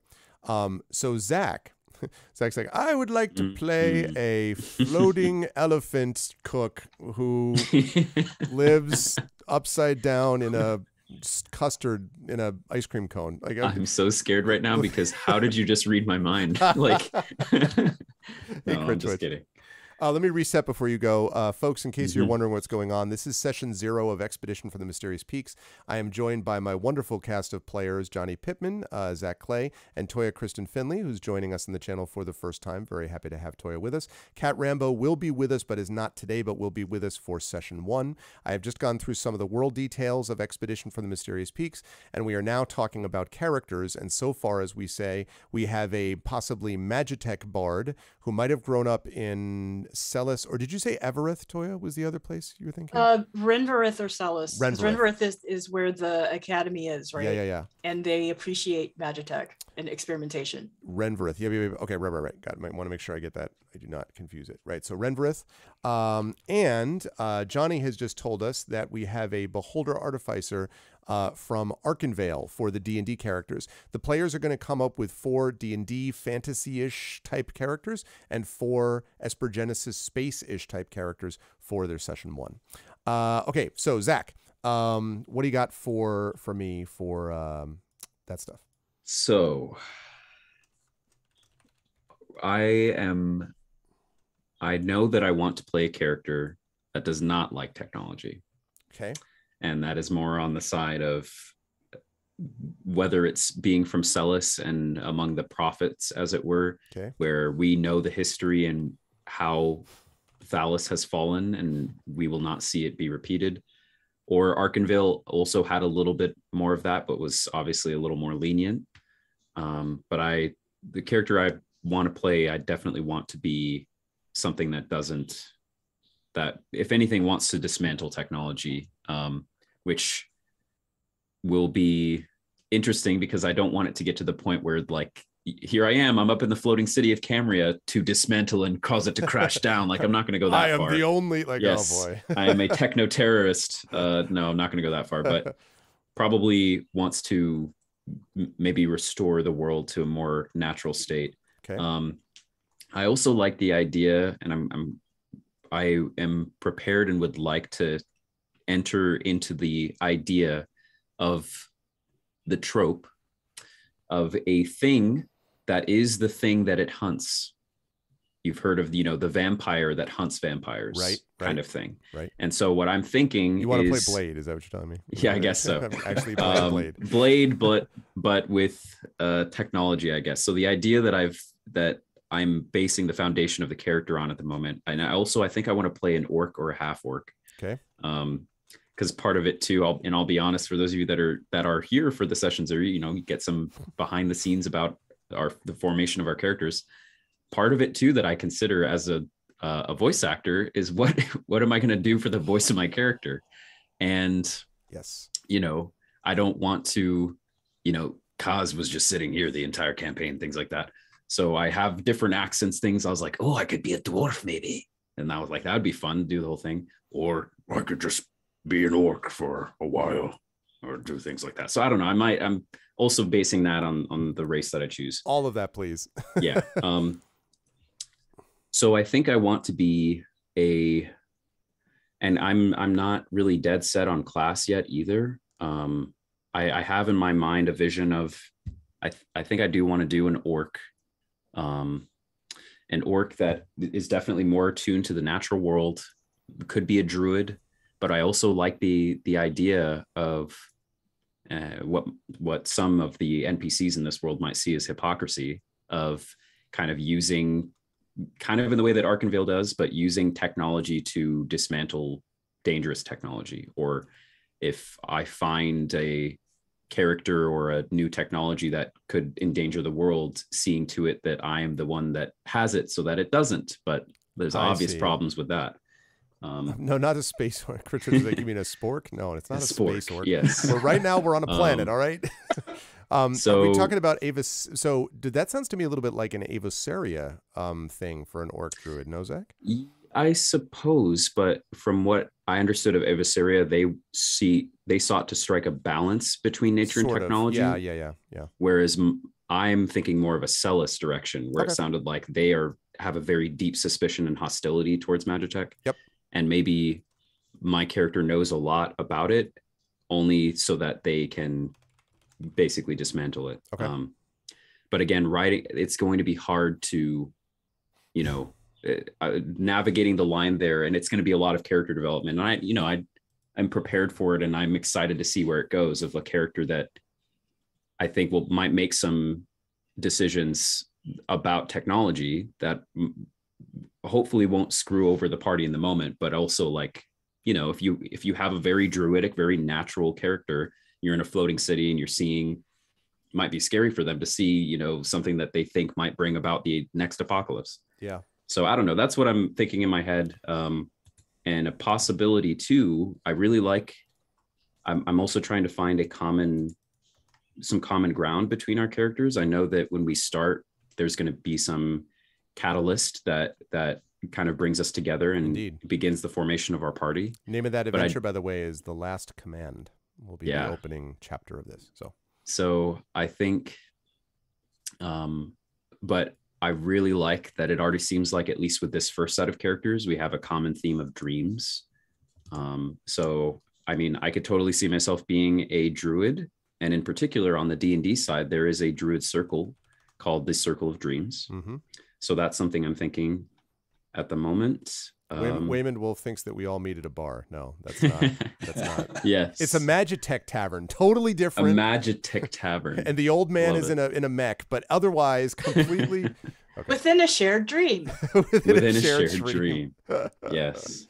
Oh. So man. I think like I could probably describe what the character looks like, and I don't know exactly what it'll fit into mechanics wise. Also, I know that, you know, when those extra options that you talked about, when those do come around, I might take those up, because I think I'm less bound to the mechanics of what class I am, but basically a more natural bound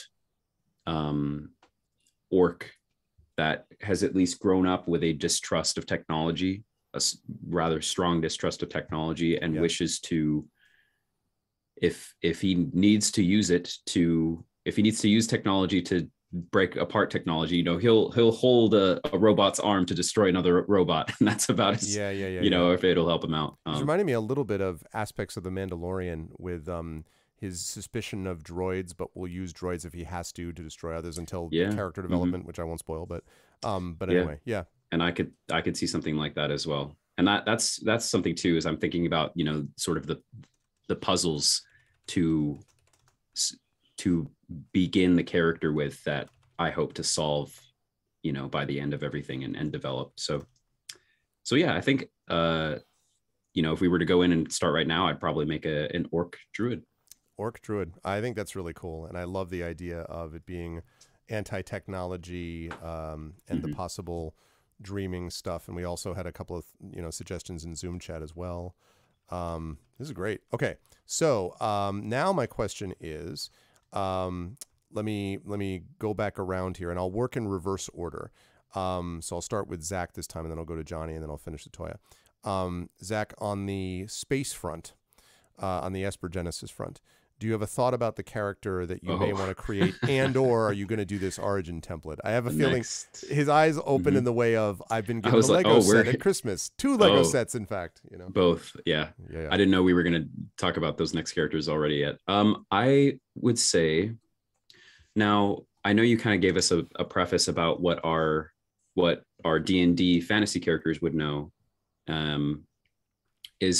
Are the Esper Genesis side characters, like, are we making them with the same knowledge and information? Like, are they also starting in Camria? They know about, no, they are not starting in Camria. They will be starting in the system, which is the Andor system, I believe is what I said. Aldor, sorry. The Aldor system. They would know about the planet of Sereth, that it exists. And they would know about the fact that a ship once crashed on that planet, but that's it. They wouldn't know anything else beyond that regarding the specifics of that planet. Okay. They haven't really visited it before, I don't believe, if I'm remembering that correctly. So they would know much more about the galaxy beyond. And the people of Sereth, on Sereth, have no idea that they're part of some Aldor system. They don't know anything about that. So there's the Esper Genesis people have macro knowledge, not much micro knowledge, and the D&D folks have a lot of the micro, but not so much the macro in terms of the universe. Would it be, I know that there's also probably a plan as to how the Esper Genesis side of the adventure starts, but absolutely, are we assuming, is there any element you could tell us, like, are our 4 Esper Genesis characters all starting on the same ship, and like, do we get to know why we're coming to this planet and why we might be together? Let me tell you about that. Actually, and I apologize. Okay. They literally changed from version 1 to 0. It's not the last command. It's the final command. I apologize. The final command. So yes, in this final command, okay, let me just make sure I get the right section here. So yes, the 4 Esper Genesis characters are a team of space explorers. So you do know each other in the Esper Genesis world. In the D&D world, the characters may or may not know each other directly, and we'll talk about that when we get to the actual adventure, which will be session 1. But in the Esper Genesis world, you know that you were a team of space explorers who have worked with each other before. So it literally begins, in fact, on a ship. Okay. I think in this regard, I'm thinking just about what would excite me in the Esper Genesis system to play. And also, I guess something I'm also thinking about is party balance, even though I know that there's ways to get around that too. I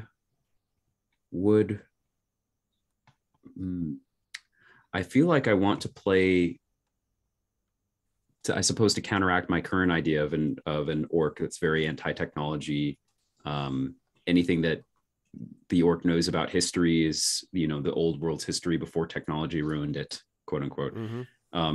So I think on the Esper Genesis side, I would love to play kind of a more cerebral researcher kind of character. Okay. And I'm thinking maybe like a Dendusi or Eldori character. Okay. I'm looking at the Eldori, and I love the art of the Eldori here. And so I would probably play, I don't know, I'm imagining,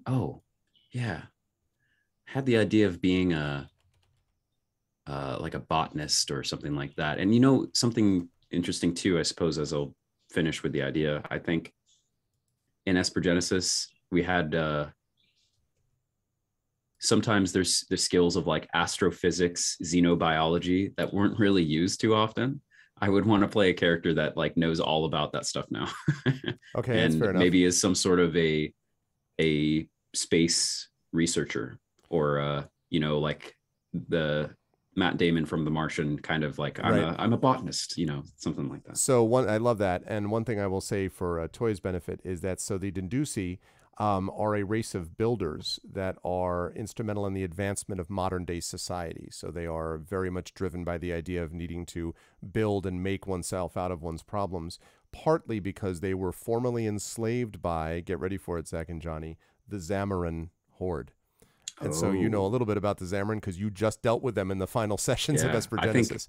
So I like Dendis in that case. Yeah, that's what I was thinking. Two. I was like, ooh, you know, that immediately just kind of lit up. Yeah. And in fact, I will show you just quickly, and I'll show chat this as well, what a Dendis looks like. This will be on Twitch again, on the stream. So, okay, let me go up with that one instead. I'll have to leave our boy Zek behind and we'll go to this one instead. Okay, so here we go, and I'll zoom that in. Hold on a second. That is a Dendis. And we did not have a Dendusi character. Although we did have one who was very prominent, and that was Tizora. You know, Petra's rival, or Petra's, you know, frenemy, basically, that we dealt with all of that campaign. Petra was the character played by Kat Rambo, Toya, in our last campaign. And so her big frenemy was Dendis, actually, Tizora. So anyway, that's what the Dendis look like. Not a dentist dragon spear, you know what? Anyway, so that's what this is. So cool. I think that sounds quite promising. So we have an orc druid from Celis, and we have potentially a Dendusi or Eldori, but it sounds like maybe leaning towards Dendusi, but we'll figure that out. Researcher of some kind, which means maybe like an engineer. Maybe an engineer, maybe an adept. Okay, yep, an engineer or an adept. All classes that we'll talk about when we get to stuff with Toya. Okay. All right, good stuff. Johnny, let's move up to you. What are you thinking about in terms of Esper Genesis-ish characters? Two concepts. Haven't quite figured out what I want to do yet. First is a Promethean engineer, since if Zach goes with the engineer class, then we'll do something slightly different. But I'm thinking we need something with a little support, and Carlos really proved how well the engineer class can actually be, you know, a support character. And just to quickly jump in to say that to Toya, the engineer class in Esper Genesis is very much kind of like the cleric class in D&D, which is sort of in the healer category. So engineers do a lot of, like, you know, drones and stim packs and stuff, but it's the same basic idea. They're basically healers. So everyone always loves a healer in a game. Also, I don't think I would end up choosing engineer for what it's worth. Okay, probably adept. You're thinking more like probably adept or something else. Okay. Maybe anything else. That's fine. That's fine. Other than I'm just getting a general idea for the moment. Yeah, you're good. Okay. All right. So Johnny, Promethean engineer potentially. Promethean engineer, or given where some of the unresolved things that Aramis had to deal with that are left off screen, but interestingly enough, curiosity has me going with a Madakai hunter. Okay. Ooh. So that could get really, really, really, really interesting really quickly, depending upon if that's the character that subsequently gets to continue on with the story. But I think that that makes a little bit of a sense in the situation that we're dealing with too. So like another type of, not necessarily support character, but definitely more of a balanced in different places kind of a thing. So. I like that, and I'll pull up the Matakai right now. Same thing on Twitch right here. Matakai is like this. It is a the Matakai are basically this kind of, for want of a better term, massive lizard like race. But the Matakai have a very developed sense of honor. I've always thought of the Matakai as like a cross between like the Klingons and what's the species that the guy from Farscape, oh God, the warrior from Farscape, with the... I'm not familiar. It's been forever since watching Farscape. Yeah, I know what you're talking about. You know what I mean? I can't remember. I know who you're talking about. I can't remember his name or his race. Help me But out. they're not as serious as No. Klingons. No. That's right. Yeah. Dragonspear should know this. Dragonspear is a huge Farscape fan. Dragonspear, who are we talking about here? Dargo. Yeah, Dargo. Yeah. So Dargo, it always reminded me of a little bit of a cross. And you're right, they're not nearly as serious about as the Klingons are. But the Matakai are somewhat of a cross between that very honorable, very strong, powerful warriors. You can see there that they're sort of like, they feel like they're built to be tanks, but they don't have to be. And I like the idea of having a Matakai hunter could absolutely result as a part of that. So very cool. All right, so I love that idea. Okay, so now I know, Toya, that you probably have not had a chance to look through all of these things with it, but I'm curious, do you have any general ideas of what kind of a space-like character you might want to do? And then we can give you some ideas, unless you have some already. Human utopian variant. And kind of sitting here, I was thinking maybe an archaeologist who has a knowledge of ancient civilizations. Ooh, nice. Okay. As far as classes go, I don't really know what those are, so I like some ideas about what would fit a character like that and would kind of complement the other characters that we've been talking about. Absolutely. And in fact, we have about 10 minutes, and that gives us enough time to talk about that, actually, I think. Go ahead, Zach, if you had an idea, but I have some ones I can throw out there. So, I mean, you could really be anything. If we think about, for example, archaeologists, the classic, Indiana Jones, you could argue Indiana Jones in sort of D&D class senses was a rogue, maybe, right? And so Espergenesis, the equivalent of that would be a specialist. And they also call it a specialist because you get, like, you can choose a skill to get expertise in, which means that you become very, very good at that skill, like far beyond any other character. So you could apply that to like your character's knowledge of history or xenobiology or archaeology, whatever you'd like. And then as far as the mechanics and like the combat of how that character might fight, because it's, D&D and Espergenesis, we're going to fight monsters and stuff. It could really be anything. Not a lot of spells with a specialist, more, either, gun or bow and arrow traditionally, or, cyber daggers or something like that. Mm-hmm. So a specialist is sort of a rogue. That's my first suggestion, I guess. Yeah, stealth and tools. A specialist, in fact, the sort of quick description here is that a specialist relies on their adept skill, as opposed to adept skill and instincts to overcome obstacles. They have a wealth of expertise, from figuring out the weak points of any adversary to being able to find their way through the trickiest of tight spots. So they tend to focus on speed, skill, and precision. And that might be more what an archaeologist would need, right? Like, I'm thinking you wouldn't normally be like, I don't know. You're trying to get out of tight situations a lot, I feel like, when you're looking kind at of a things. Lara Croft type. If you Yeah. Indiana Jones is a professor, right? Theoretically. Could a specialist mix it up with psionics? Ooh. Potentially. And I think the psionic class is called the Adept, which I don't know too much about. Yeah, I want to see if I can. But that could also certainly work. Yeah, I mean, adept is a lot like a druid in that particular way. It's very more about the natural side of things than it is about the technological side. Mm-hmm.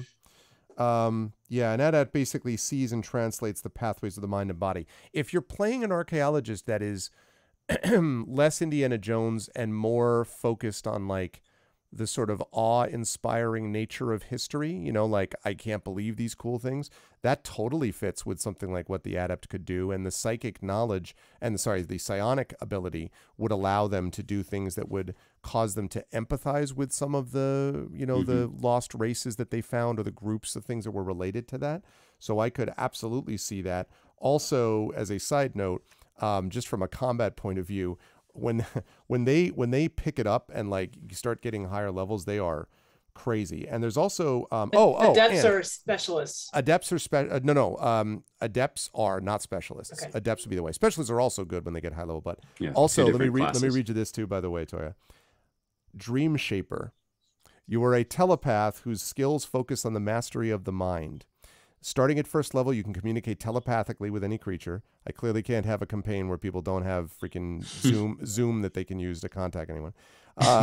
Mind blank, which allows you to create an effect, to end an effect on yourself that's causing you to be charmed or frightened. And then when you move up higher in levels, you have things like daze, pacify, hypnotic pattern, you know, very much in that kind of like changing the way people perceive reality. Also, you have some of the greatest names ever from psionics, like Ego Whip, Thought Shield, and Aura of Dominance. Now, that's freaky, actually. At 18th level, so that's very far down our campaign. But at 18th level, you have the ability to mask your influence over other creatures, which means when you use a power to charm them, they are unaware that they're charmed, even when the spell ends. Well, I mean, how... You know. How can I pass up the opportunity to have two characters who could somehow communicate with each other telepathically? I'm telling you, I know. I saw that and I'm like, a Dream Shaper. So an adept Dream Shaper, that's pretty sweet. Okay. Does that sound promising then, Toy? That sounds very promising. How squishy or not are they? They are adepts. Hit die. The adepts are not, I mean, they're not super designed for up close and personal combat for sure. They are not the squishiest. Now, correct. I know, like, with the Utopian variant, I get, like, an extra skill or something like that. So I don't know what all the skills are, but could I add, like, a fighting skill? You might be able to do that. And also, Zach's right, that you're not the squishiest anyway. There is something which basically you have charisma is the highest score usually for them, then wisdom. Con is also useful. But basically what it means is that you have ways to protect yourself against certain things in terms of like barriers, ways that you can change stuff. You have basically these sort of psychic paradigms that are a part of this. And so that allows you to do things which can help you in combat. And yes, you might be able to use a skill which would further supplement it, but I don't want to kind of get your hopes up about it. Like you won't be able to make them into like, you know, Conan, you know what I mean? Like there are limits. I don't want to be Conan. It's okay. But that's really cool. And it also, I think, works together because that means that you would have an adept Dream Shaper, let's say. You would have a Promethean engineer, a Matakai hunter. I could see either one of those. Now, Zach is also playing a Dinduzi adept, and actually, no. Okay. I was going to do Cybermancer. Oh, okay. Yeah. Okay, cool. Which, for Toy's benefit, can you let Toy know what a Cybermancer is? Yeah. Cybermancers, let's see. Trying to find the best thing that describes them. But it says, espers who view the world as if it were a complex digital design. They decipher and manipulate energy at a molecular level, as if recoding a machine. Such abilities often awaken through their own exposure to advanced technologies, world hackers, etc. So I'm kind of a net runner sort of, you know, cyber intelligence sort of person. Yeah. Yeah. So very Shadowrunny, Neuromancer, yeah. You know, ish type of thing. Mm-hmm. So yeah, so we got an Orc Druid from Celis and a Dinduzi Cybermancer.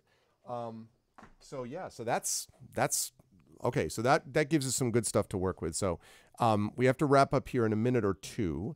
But what I will say is, so now I have a general idea, and now what we'll have to do is actually do the work of putting stuff together. And I will be able to, Johnny and Zach and Kat will probably be able to produce characters on their own, but Toya, you and I can work together to make sure that we understand the stat distribution for both of those characters. After that, honestly, a lot of the stuff that we do in both D&D and Esper Genesis, so therefore for Mysterious Peaks, will be understood in play. But the basic idea is that almost everything that is done in D&D is done on the basis of either role play or on the basis of die rolls, in particular D20s, although there are others that are brought up for different reasons, and are basically all based on D20 checks of skills or abilities. And that happens whether you're in or outside of combat. So you may be trying to persuade someone to do something they don't want to do. That would be a persuasion check, which basically means you roll D20 and you add your persuasion skill. And your persuasion skill is usually based on the attribute, which is charisma in that case, and things like that. So it's always the same model, D20 plus the skill that's being used. I also have a tendency to modify as needed, because when the party comes up with awesome, amazing stuff, like, for example, a character having an air mattress that they use at very important moments, or someone using a dimensional pocket, which is basically like a space that you just go up into so you can avoid the explosion of a ship. Not that I know anyone here who did that multiple times. Anyway, that sort of thing. Then I'm inclined to let those things work under certain contexts, because I like the rule of cool, but only under certain contexts, because there are limits to it and there have to be consequences too. That said, basically you have 6 stats, and all of the things that you are able to do are based upon some combination or extrapolation of those 6 stats. And you and I can go over that, as I say, individually, but that's just to give you a basic idea of it. Other than that, it is cool, I think, that you're coming into it with this world, because it's, you know, Mysterious Peaks is in a lot of ways so different with the way that it mashes stuff up together, that it's not like you're going to be behind anyone else when it comes to everyone being like, what the hell is this? Because in a lot of cases, everyone's like, what the hell is this? Because of the world that's been produced. But I think the world is really neat. I thought when I played it as a kid, I thought Barrier Peaks was a really neat module. And this sequel to it, this version of it, I think is just super awesome. And I think you could even tell just from my description of the city-states, there's just a lot of richness there. And the Magitech, I think, is a cool element to it as well. So we will see. Johnny is the air mattress now. That's true. Johnny is a beholder, so he is an air mattress. He floats. It's full of air. Absolutely. His name is Air Mattress. And people usually mispronounce it. Is that air mattress? No, air mat.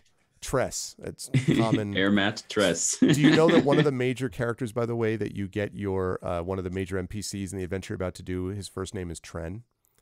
I thought that Johnny and Zach would appreciate that. Tren is a longtime player on this channel of many things, also a professional voice actor, and his name is Tren Sparks. So anyway, they thought they'd be. We'll have to put this character in some sort of engineering room so that there's sparks, and be like, aha, exactly. Tren, watch well out, done. Sparks, Tren, Sparks. Tren will just be like, roll eyes. You know? Yeah, Tren joins the Zoom call. Tren joins the Zoom call. He's like, why are you doing this? Anyway, or no, he'll just shut up from the Arvoglis. Anyway, so there we go. So this is awesome, and this gives us a basic sense of the world. I know it's just a very 20,000 foot overview, but I hope that gives you a little bit of an idea of the world that we're looking at. And as I say, the adventure is going to be called The Final Command. And in Discord, I will immediately I'll drop you a message, Toya, so we can talk about when we can get together to talk about stats, rolling, and all that kind of stuff. But that said, it is 10:32, so that's about the time we said. So I will start with Zach this time, and I'll say, Zach, how you feeling now that you've heard a little bit about the world of Sereth and Thalas and Camria and all that stuff? I'm feeling great. I am excited to get into it, to put together a backstory and everything, which will be very cool. And these characters too. It's always great, you know, as a human experience to see what happens over the course of the story and how what we get to experience. So I'm going to try to prime my characters, I think, with a few, like I said, puzzles that I want to solve through the course of play. So it'll be really fun. Nice. And yeah, I'm very excited to have Toya with us, and to continue on with the group and tell some awesome stories. So As we're ending, I am Zach. You can find me here on this channel for Expedition from the Mysterious Peaks, as well as our vocalists, where we have had the pleasure of voicing cats and other animals in Purgatory with 2 R's. I voiced cat Satan named Lucifer the other day. Oh, it was amazing. You'll also find me on the Unmade Gaming Twitch channel, where we're currently in the middle of our Alien TTRPG, the Alien cinematic universe, and that's going great. No aliens have killed us yet, but it will probably happen very soon. And otherwise, you'll find me on other places that you'll hear about, I'm sure, very soon. Very soon. Thank you, Zach. Great stuff. Also, Zach has been doing work on my TikTok account, for which I'm most grateful. Yeah. And that's one of many things we're going to be doing more with that TikTok account relating to this channel and specifically this campaign. And also, I want to give credit to Zach, who sort of helped me with this idea, gave me this idea and then helped me think it through, which is that we are going to start rolling this out. It'll either be session 1 or next month, where the bits, which some people do use bits, but very rarely on this channel, and so that is an untapped opportunity. We're going to start using bits so that as people cheer using those bits, that stuff I will basically keep track of it. And at the end of the month, the cheer amount that we got, I will then start distributing that money to the players of this campaign. Now, bits are very small to begin with, but people can sometimes cheer a lot. And sometimes people could cheer $25, $30, $50.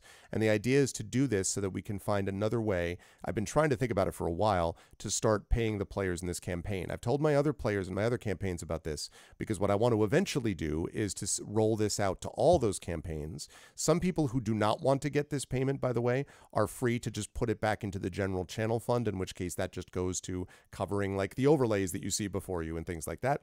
But otherwise, this is a way to start paying the players. I want to do more of that if I can. So thank you. Yes, Dragonspear, those bits. I stopped because Dragonspear cheered with those bits. Exactly right. Yeah, so that's what I mean. So that's going to be rolled out soon. And that would be, thank you, Dragonspear, for that. That's what we're going to start doing. So we'll be able congrats, to roll cast. Each of us just got 25 cents. Yeah. So it begins. Yeah. So Thank you. that's what we're going to do. But thanks, Dragon. And I will try to, please don't let me forget that was 25 cents. Anyway, it's a quarter each for a meme. Not bad. Yeah, You know, that's not bad. 100% right.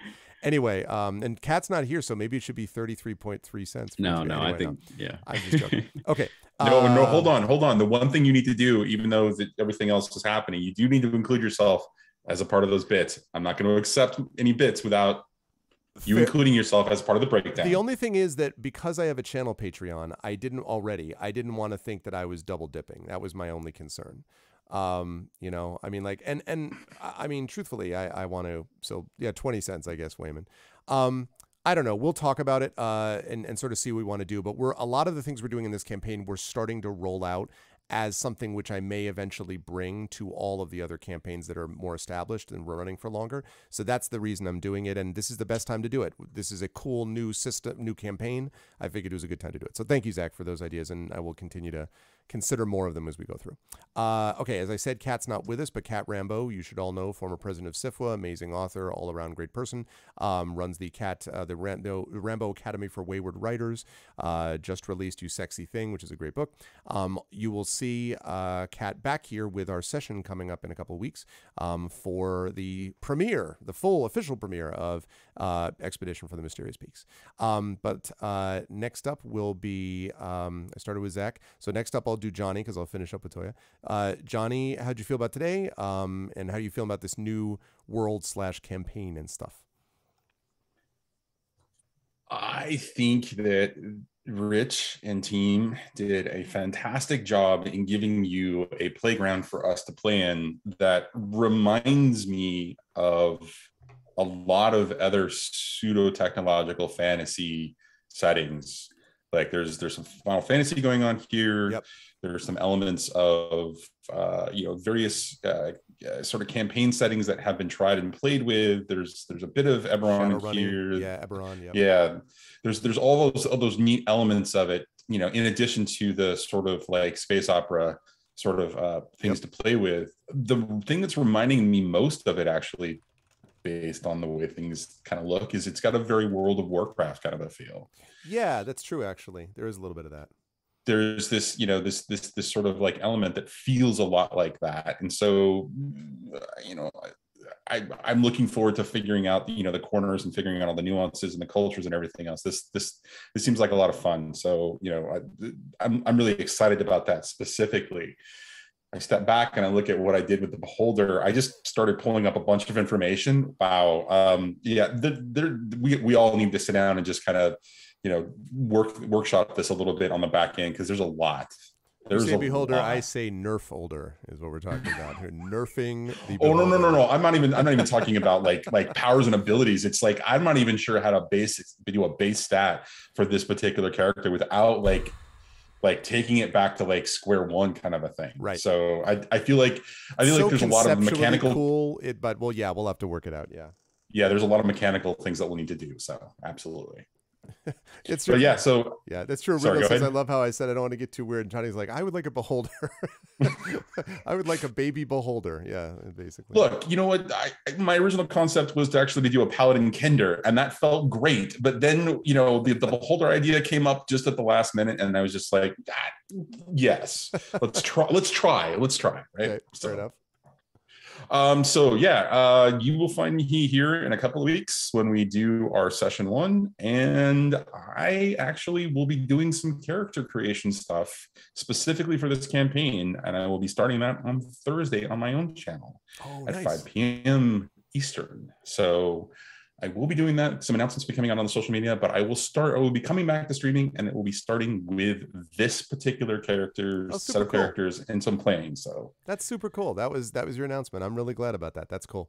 Yeah, I'm excited about the potential for this campaign. So that's great. I am very lucky to have, just in the 3 people that are here, all people that are very gifted with game theory, game design, and all that sort of thing. And in the case of 3 people, heavily with tabletop game experience, game managing experience, right? Game mastering experience with Johnny, Zach, and Kat. So that's another thing that's really cool with this effect. So that's awesome. Thank you, Johnny. And I'm excited to see that unfold. And lastly, as I said, Toya, I'm so happy to have you in this. And I hope you don't feel like, oh, God, what have I done with all this? How are you feeling about what the campaign may end up shaping up to be in terms of the vibe you get from it and all that stuff? And where can the fine folks find you? Yeah, I'm not thinking, oh God, what have I done? You might be thinking that at some point, but not me. I am already scheming. It's just hearing the world, the history of the world, and also like different characters that can be in this world just kind of got me thinking about a lot of different things. So I'm really looking forward to seeing all of the interactions and what grows out of that, and kind of, the world building that we do around that just through playing. Where can they find me? So I'm not very active on social media. I would love to hear if you figured out TikTok. Or not. I'll have to ask the expert Zach Clay about that. Anyone who goes on TikTok, maybe you don't make content yourself, but if you go on it like myself, look at Arv's channel and let me know what you think of the ones I made. But I guess my main port of call on the internet is schnoodlemedia.com. That's my LLC for all my freelancing stuff, and it has information about books I've done. I have one that just came out that's not on there, but I've done several books on game writing and narrative design, and I just had one published about freelance writing in video games. So yeah, I'm at Toya K. Finley on Twitter, at Toya Kristen Finley on Instagram, and Toya K. Finley and Schnoodle Media websites. Yep, and we actually have a command in chat, which is !Toya, which links us to your website, and over time we'll be able to add those other things to that as well too. But thank you, Toya. I'm excited to have you on board, and I'm excited to have this whole crew. This is going to be great. Johnny, Toya, Kat, and Zach are going to work beautifully together. I can already tell.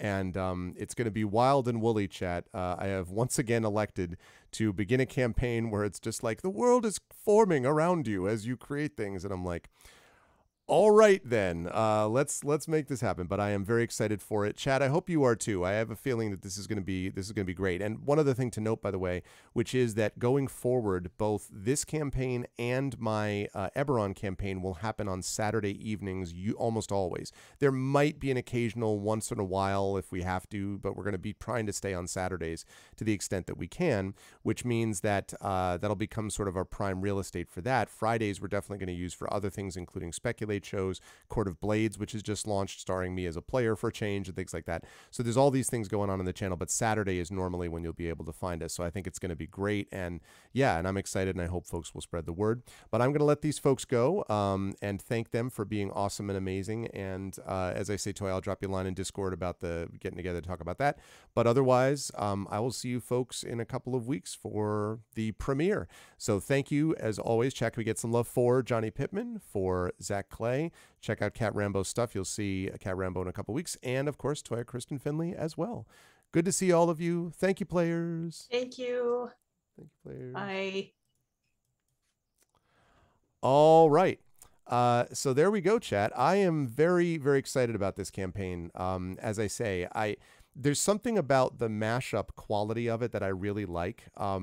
And again, I mean, it's space and fantasy, but I feel like there's more going on than that here. There's elements of the fall of the Roman Empire. There are elements of the sort of suspicions, everyone being shaped by a particular thing, you know, an event, an incident, something, but it's something which shapes us all differently. And I'm actually reminded a little bit, if not trying to strike too close to home, of COVID. The reaction to the pandemic has hit all of us, but it hasn't hit all of us equally, and it certainly hasn't hit us all in the same way. And that, I think, has been fascinating, and it's something, it's also been terrible, I know, but it's been fascinating to sort of see, as we're living through a once-in-a-century plus event, what it's been like to kind of go through that. And here we have something like the Cataclysm, which creates that as well. So I just think there's a lot of cool elements to it, and yeah. So when you see our premiere, you will see our intro video, you will see our new intro music, you will see, hey, what's up, Prince Justin? I hope the Root campaign was good. I was really excited. I really enjoyed today a lot, and hopefully chat agrees and also enjoyed themselves. But we have the VOD too. You'll be able to watch as well. To reiterate, replace Ice Talks with cantrips like Mage Hand instead of Levitate. Remove Central Eye anti-magic ability. Change bite damage to 1d4 dagger type damage. Movement, maybe limit the movement to 25 or 30 in exchange for the ability to fly without unbalancing things much. I am going to take that. I am going to copy it. I have copied it. And then I am going to put that into a note. And I'm going to look that over because that's really good. That's really sensible. I'm going to do that. That's super useful, actually. And right, because I don't want to unbalance things in a way where it just becomes... Also, it's important that we don't have this. Oh, there's an ad? What? There's not... See, I don't have control over that. What the hell? I do not have control over an ad. There should not be an ad. That's wrong and should not exist. I certainly didn't run one, but I don't run ads on my channel, but it does. Sometimes they do these things whether or not people have it. Okay, let me try that again. So I just was basically saying, Rudnell, I'm copying what you said, and I'm going to let them know. And I'm going to let the folks know, because that is a good way to do it. Because I don't want a situation where we have something either that's unbalancing, or we have a situation where everything becomes about one character, you know, like I don't want everyone to be like, yeah, blah, blah, blah. But when do we get to hear Johnny's Beholder character again? I want it to be balanced with some of these other stuff. And I think the players that we have here will be savvy enough to be able to make that happen, but just, you know, something to think about as we go through. So that's useful. So thank you is what I was basically saying. And I will check that out going forward. So yeah, we got some really cool stuff that I'm looking at, and it's going to be great. So more of that to come. As I say, in our session 1, we will have the video, we will have the overlay, all the overlays, not just the cam only. Although again, I think the cam only overlay is really nice. I think it's clean, and it's got a very cool sort of combo space, and I like this vibe a lot. So I think that's going to work really well. But we will also have the map one too. So right. Yeah, exactly. I think that's a good call too. I'm also going to make a copy of that. That is something I was thinking about anyway, but yeah. Good call, Rudnell. Thank you. So we're going to do that. So that's going to be happening in a couple of weeks. So you're definitely going to want to see that. Having said that, The other stuff that we've got going on, because I have been so occupied with the Kickstarter, it means that I've had to not pay as much attention to certain other things. So schedule-wise, things are going to start evening out now a little bit. And we do have one other big event happening, which is that we've got coming up later on in the summer, we have Gen Con, of course, and I'm co-coordinating the Writers' Symposium. So we will have a lot of stuff that we'll have to worry about and think about at that time too. But that means that, you know, schedule-wise, we'll have some other things to consider. What happened to my bookmarks toolbar exactly? Can you show, why is my bookmarks toolbar gone? I don't know why my bookmarks toolbar is gone, but anyway, means I don't have my Google Calendar, and I should. Okay. Although probably my computer, which was running for, you know, with my camera up. I mean, my camera, by the way, performed admirably. 13 hours, I'll have you know. Okay, so now I can see my schedule. Okay, so schedule coming up for this week. No, that's cool. I've done a little bit of it with monsters, but not extensively. So that's good to know, Rudno. So starting on Sunday, starting tomorrow at 7 p.m. Eastern, we have the next Speculate show of Girl by Moonlight, Fractal Spire, and that will star, of course, the amazing and wonderful Rising Tides as your GM, along with the amazing and wonderful Mike Underwood, and amazing and wonderful Yori Casano, and amazing and wonderful Valerie Valdez, and amazing and wonderful Yogawen Lin.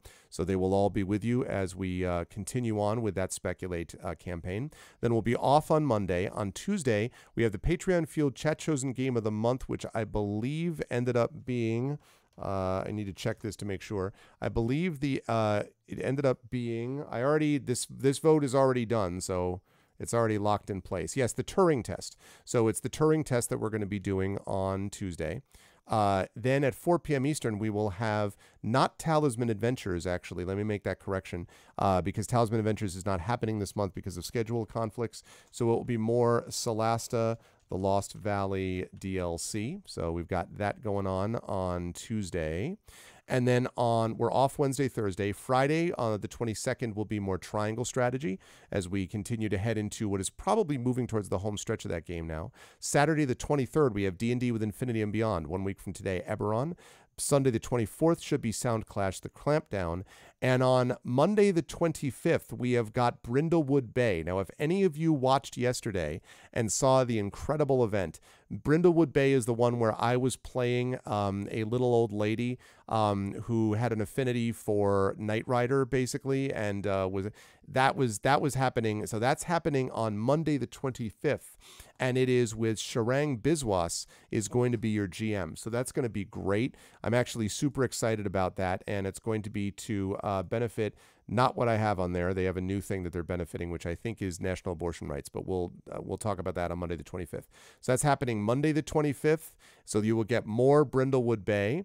Oh, not only are you getting more Brindlewood Bay, there may be other stuff happening too very soon that I have to talk about, but I'll talk more about that when I'm at liberty to do so. But anyway, that's happening on Monday the 25th. Then we have Adventures of Middle-earth. Tuesday the 26th, we'll be back to that, and D&D with GOG Ghosts of Saltmarsh on the 26th. Off Wednesday, Thursday. Friday the 29th, we have the special joint Speculate Twitch stream. It is the premiere session 1 of Court of Blades. You've obviously seen a couple of world building streams with this, but I'm actually playing in this, and I'm very excited for that. That's going to be awesome. And then in a weekend of premieres to close out the month of July, we have Saturday, July 30th is the official premiere of Expedition from the Mysterious Peaks, which is going to be, like I say, super cool. I hope you got a sense of how cool it's going to be. It's going to be great. That's the end of July, and the only other thing I need to mention is that the following week is going to be Gen Con, and so that whole week, basically starting from even Tuesday, is going to be very much up in the air. I don't know if I'm streaming my GOG stream. I might just stream afternoon, like Tuesday afternoon on my own channel. I don't know yet. So Tuesday the 2nd, Friday the 5th, Saturday the 6th, Sunday the 7th is all up in the air because a lot of the people that would also be streaming are going to be there too. Mike Underwood is going to be at Gen Con. Brandon O'Brien is going to be at Gen Con. So there are going to be a lot of people there already. So I hope, I'm almost certain I'm going to do some live stream from there. And I will be live streaming a D&D adventure, which I'm going to be writing for them. I have to actually start working on that this coming week because I've been a little busy doing stuff. But I'm going to be doing a live stream, live D&D adventure adventure for authors, just like I've done in the past, and it's starting a new adventure. That was what was the genesis of Forbidden Library. So I'm going to live stream something. I just don't know how much I'll be able to live stream from Gen Con, but something, I'm sure. And then once I get back from that, then it's all chill more or less until the fall begins. I'm going to be doing some work, catching up with some stuff. I'm going to spend a week or two just resting, honestly, where I'm not doing anything. That'll be nice. And then I'm going to get to work on doing some Renegade edits. I need to get some of you people that backed my Kickstarter, your book, and start talking about some RPG work as well. And then we will move into the fall, and we will continue to move forward with the channel. But I feel... Murder grannies. No, exactly. I feel very good, though, about where the channel is headed, honestly. You know, the numbers had definitely dropped over the last few months for a variety of reasons, mostly not having to do with the channel, to be honest.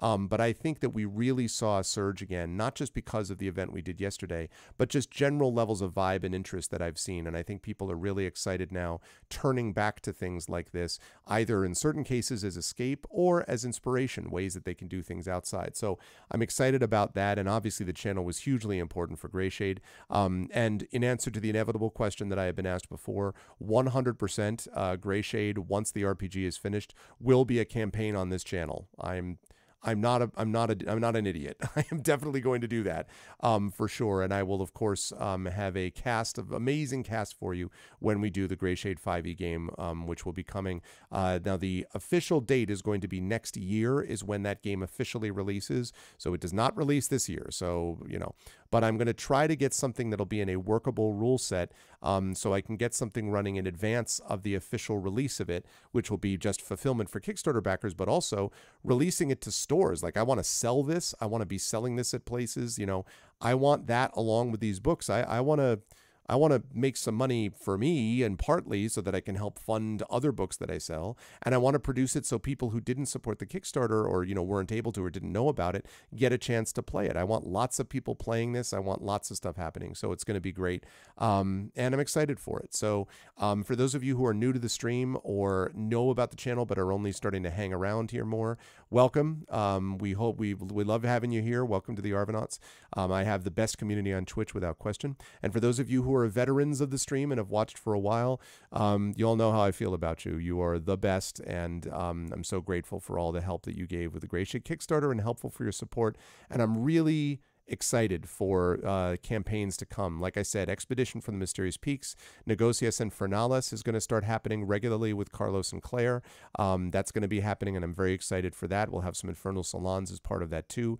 I have another thing I can't talk about, as I said, but that's going to feature someone from this channel. That's going to be a big, cool thing that I can't wait to talk more about when we get there. So just lots and lots of stuff that we've got coming down the pike, in addition to the continued tabletop stuff. And some of that will be me, but a lot of it will be not me. It'll just be my channel, which is able to host these people doing this wonderful work. And so awesome. I'm excited for all of it. So yeah, I'm new here. Yeah, very funny. So that's the deal with that. Very happy about all of that. It was great. So that's it for me for tonight. And it is not super late, so we are definitely going to do a raid today. And I'm going to eat a little bit of food, and then I have a lot of catch-up stuff to do now that I am myself off the clock, so to speak, for the next couple of days on streaming. But again, remember, Speculate coming tomorrow night with Brandon O'Brien as GM, so do not miss that. Let's see what we've got here. The line must be drawn here. I know who we're going to raid. Oh, I'm so... okay, yes. I know exactly who we're going to be raid. This is going to be great. All right, chat. I'm going to do something which I never do. I never tell anybody where we're raiding, because what happens is they always raid too fast, and then the surprise is missed. So you have to promise me, pinky swear, sugar on top, you have to promise me that what I'm about to tell you is you're not going to go over to do this channel too fast, okay, to raid this channel. You'll do it when I bring you over automatically. We are going to go raid. Let me make sure this person's still actually streaming. I have to go through these freaking ads that poor Rudinell just had to deal with. Hold on a second. Wait for a minute, blah, blah, blah, blah. Yes, ad, nobody cares. I don't care. Okay, now let me see if this person's on. Yes, they are. Lovely. Okay, we are going to go raid Tilted Gaming. Now, Tilted Gaming, who I hope is not in this channel right now, actually. Good, they're not. Tilted Gaming, it's their birthday today. They have turned 29 today.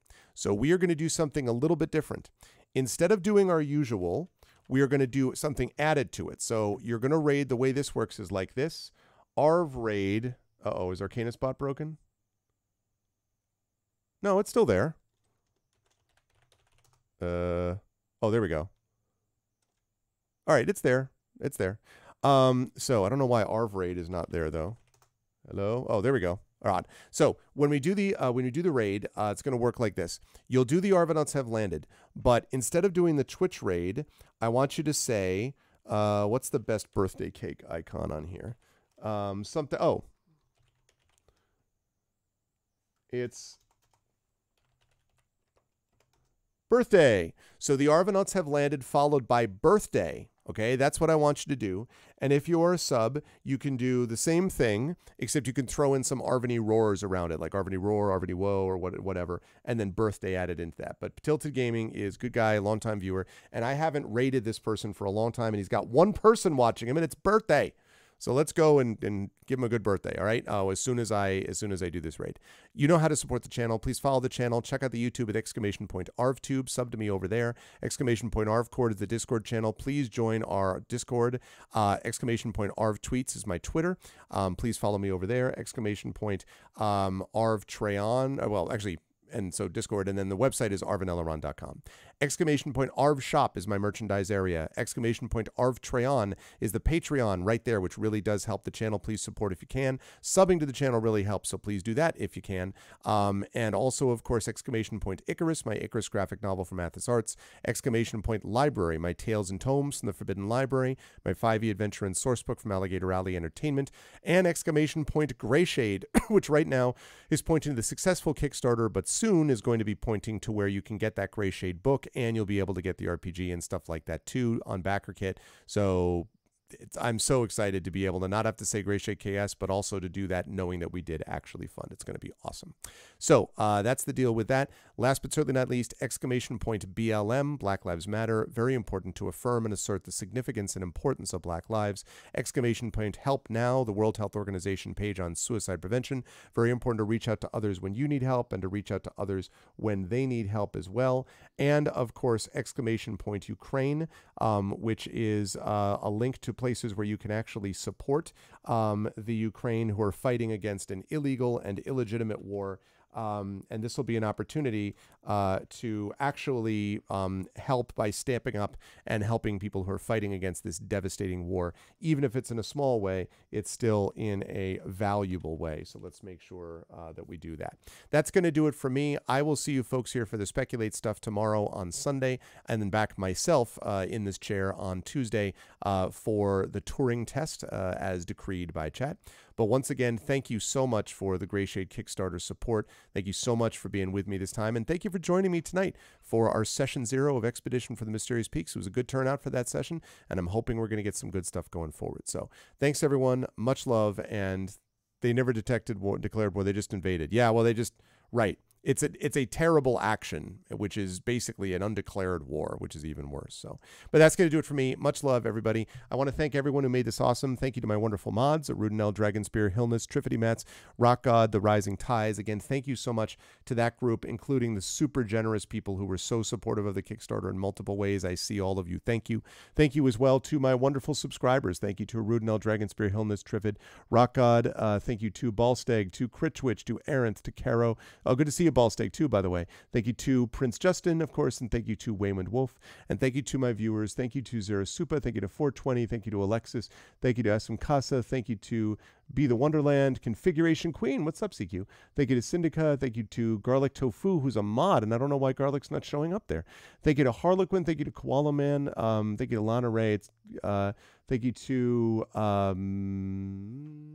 MetaViews. Thank you to Nonstop, who's also a sub. This never lists these people right. Thank you to Optic Nerve. Always a pleasure, Optic. Thank you to Ozine. Thank you to Soy Cooperville. Thank you to Sophia Fox. Uncle Elias. Good to see you, man. Video Store Cowboy. Yamickle. And Yeez Jesus. etc. And thank you, of course, to my wonderful players, most of all tonight. Thank you to Johnny Pittman. Thank you to Zach Clay. You'll soon see Cat Rambo again. And thank you, of course, to Toya Kristen Finley for the first time. That's it for me. Much love, everyone. And I will catch all of you wonderful folks soon on the flip side. Until then, stick around for the raid. And as I always say, be good to each other. Bye for now.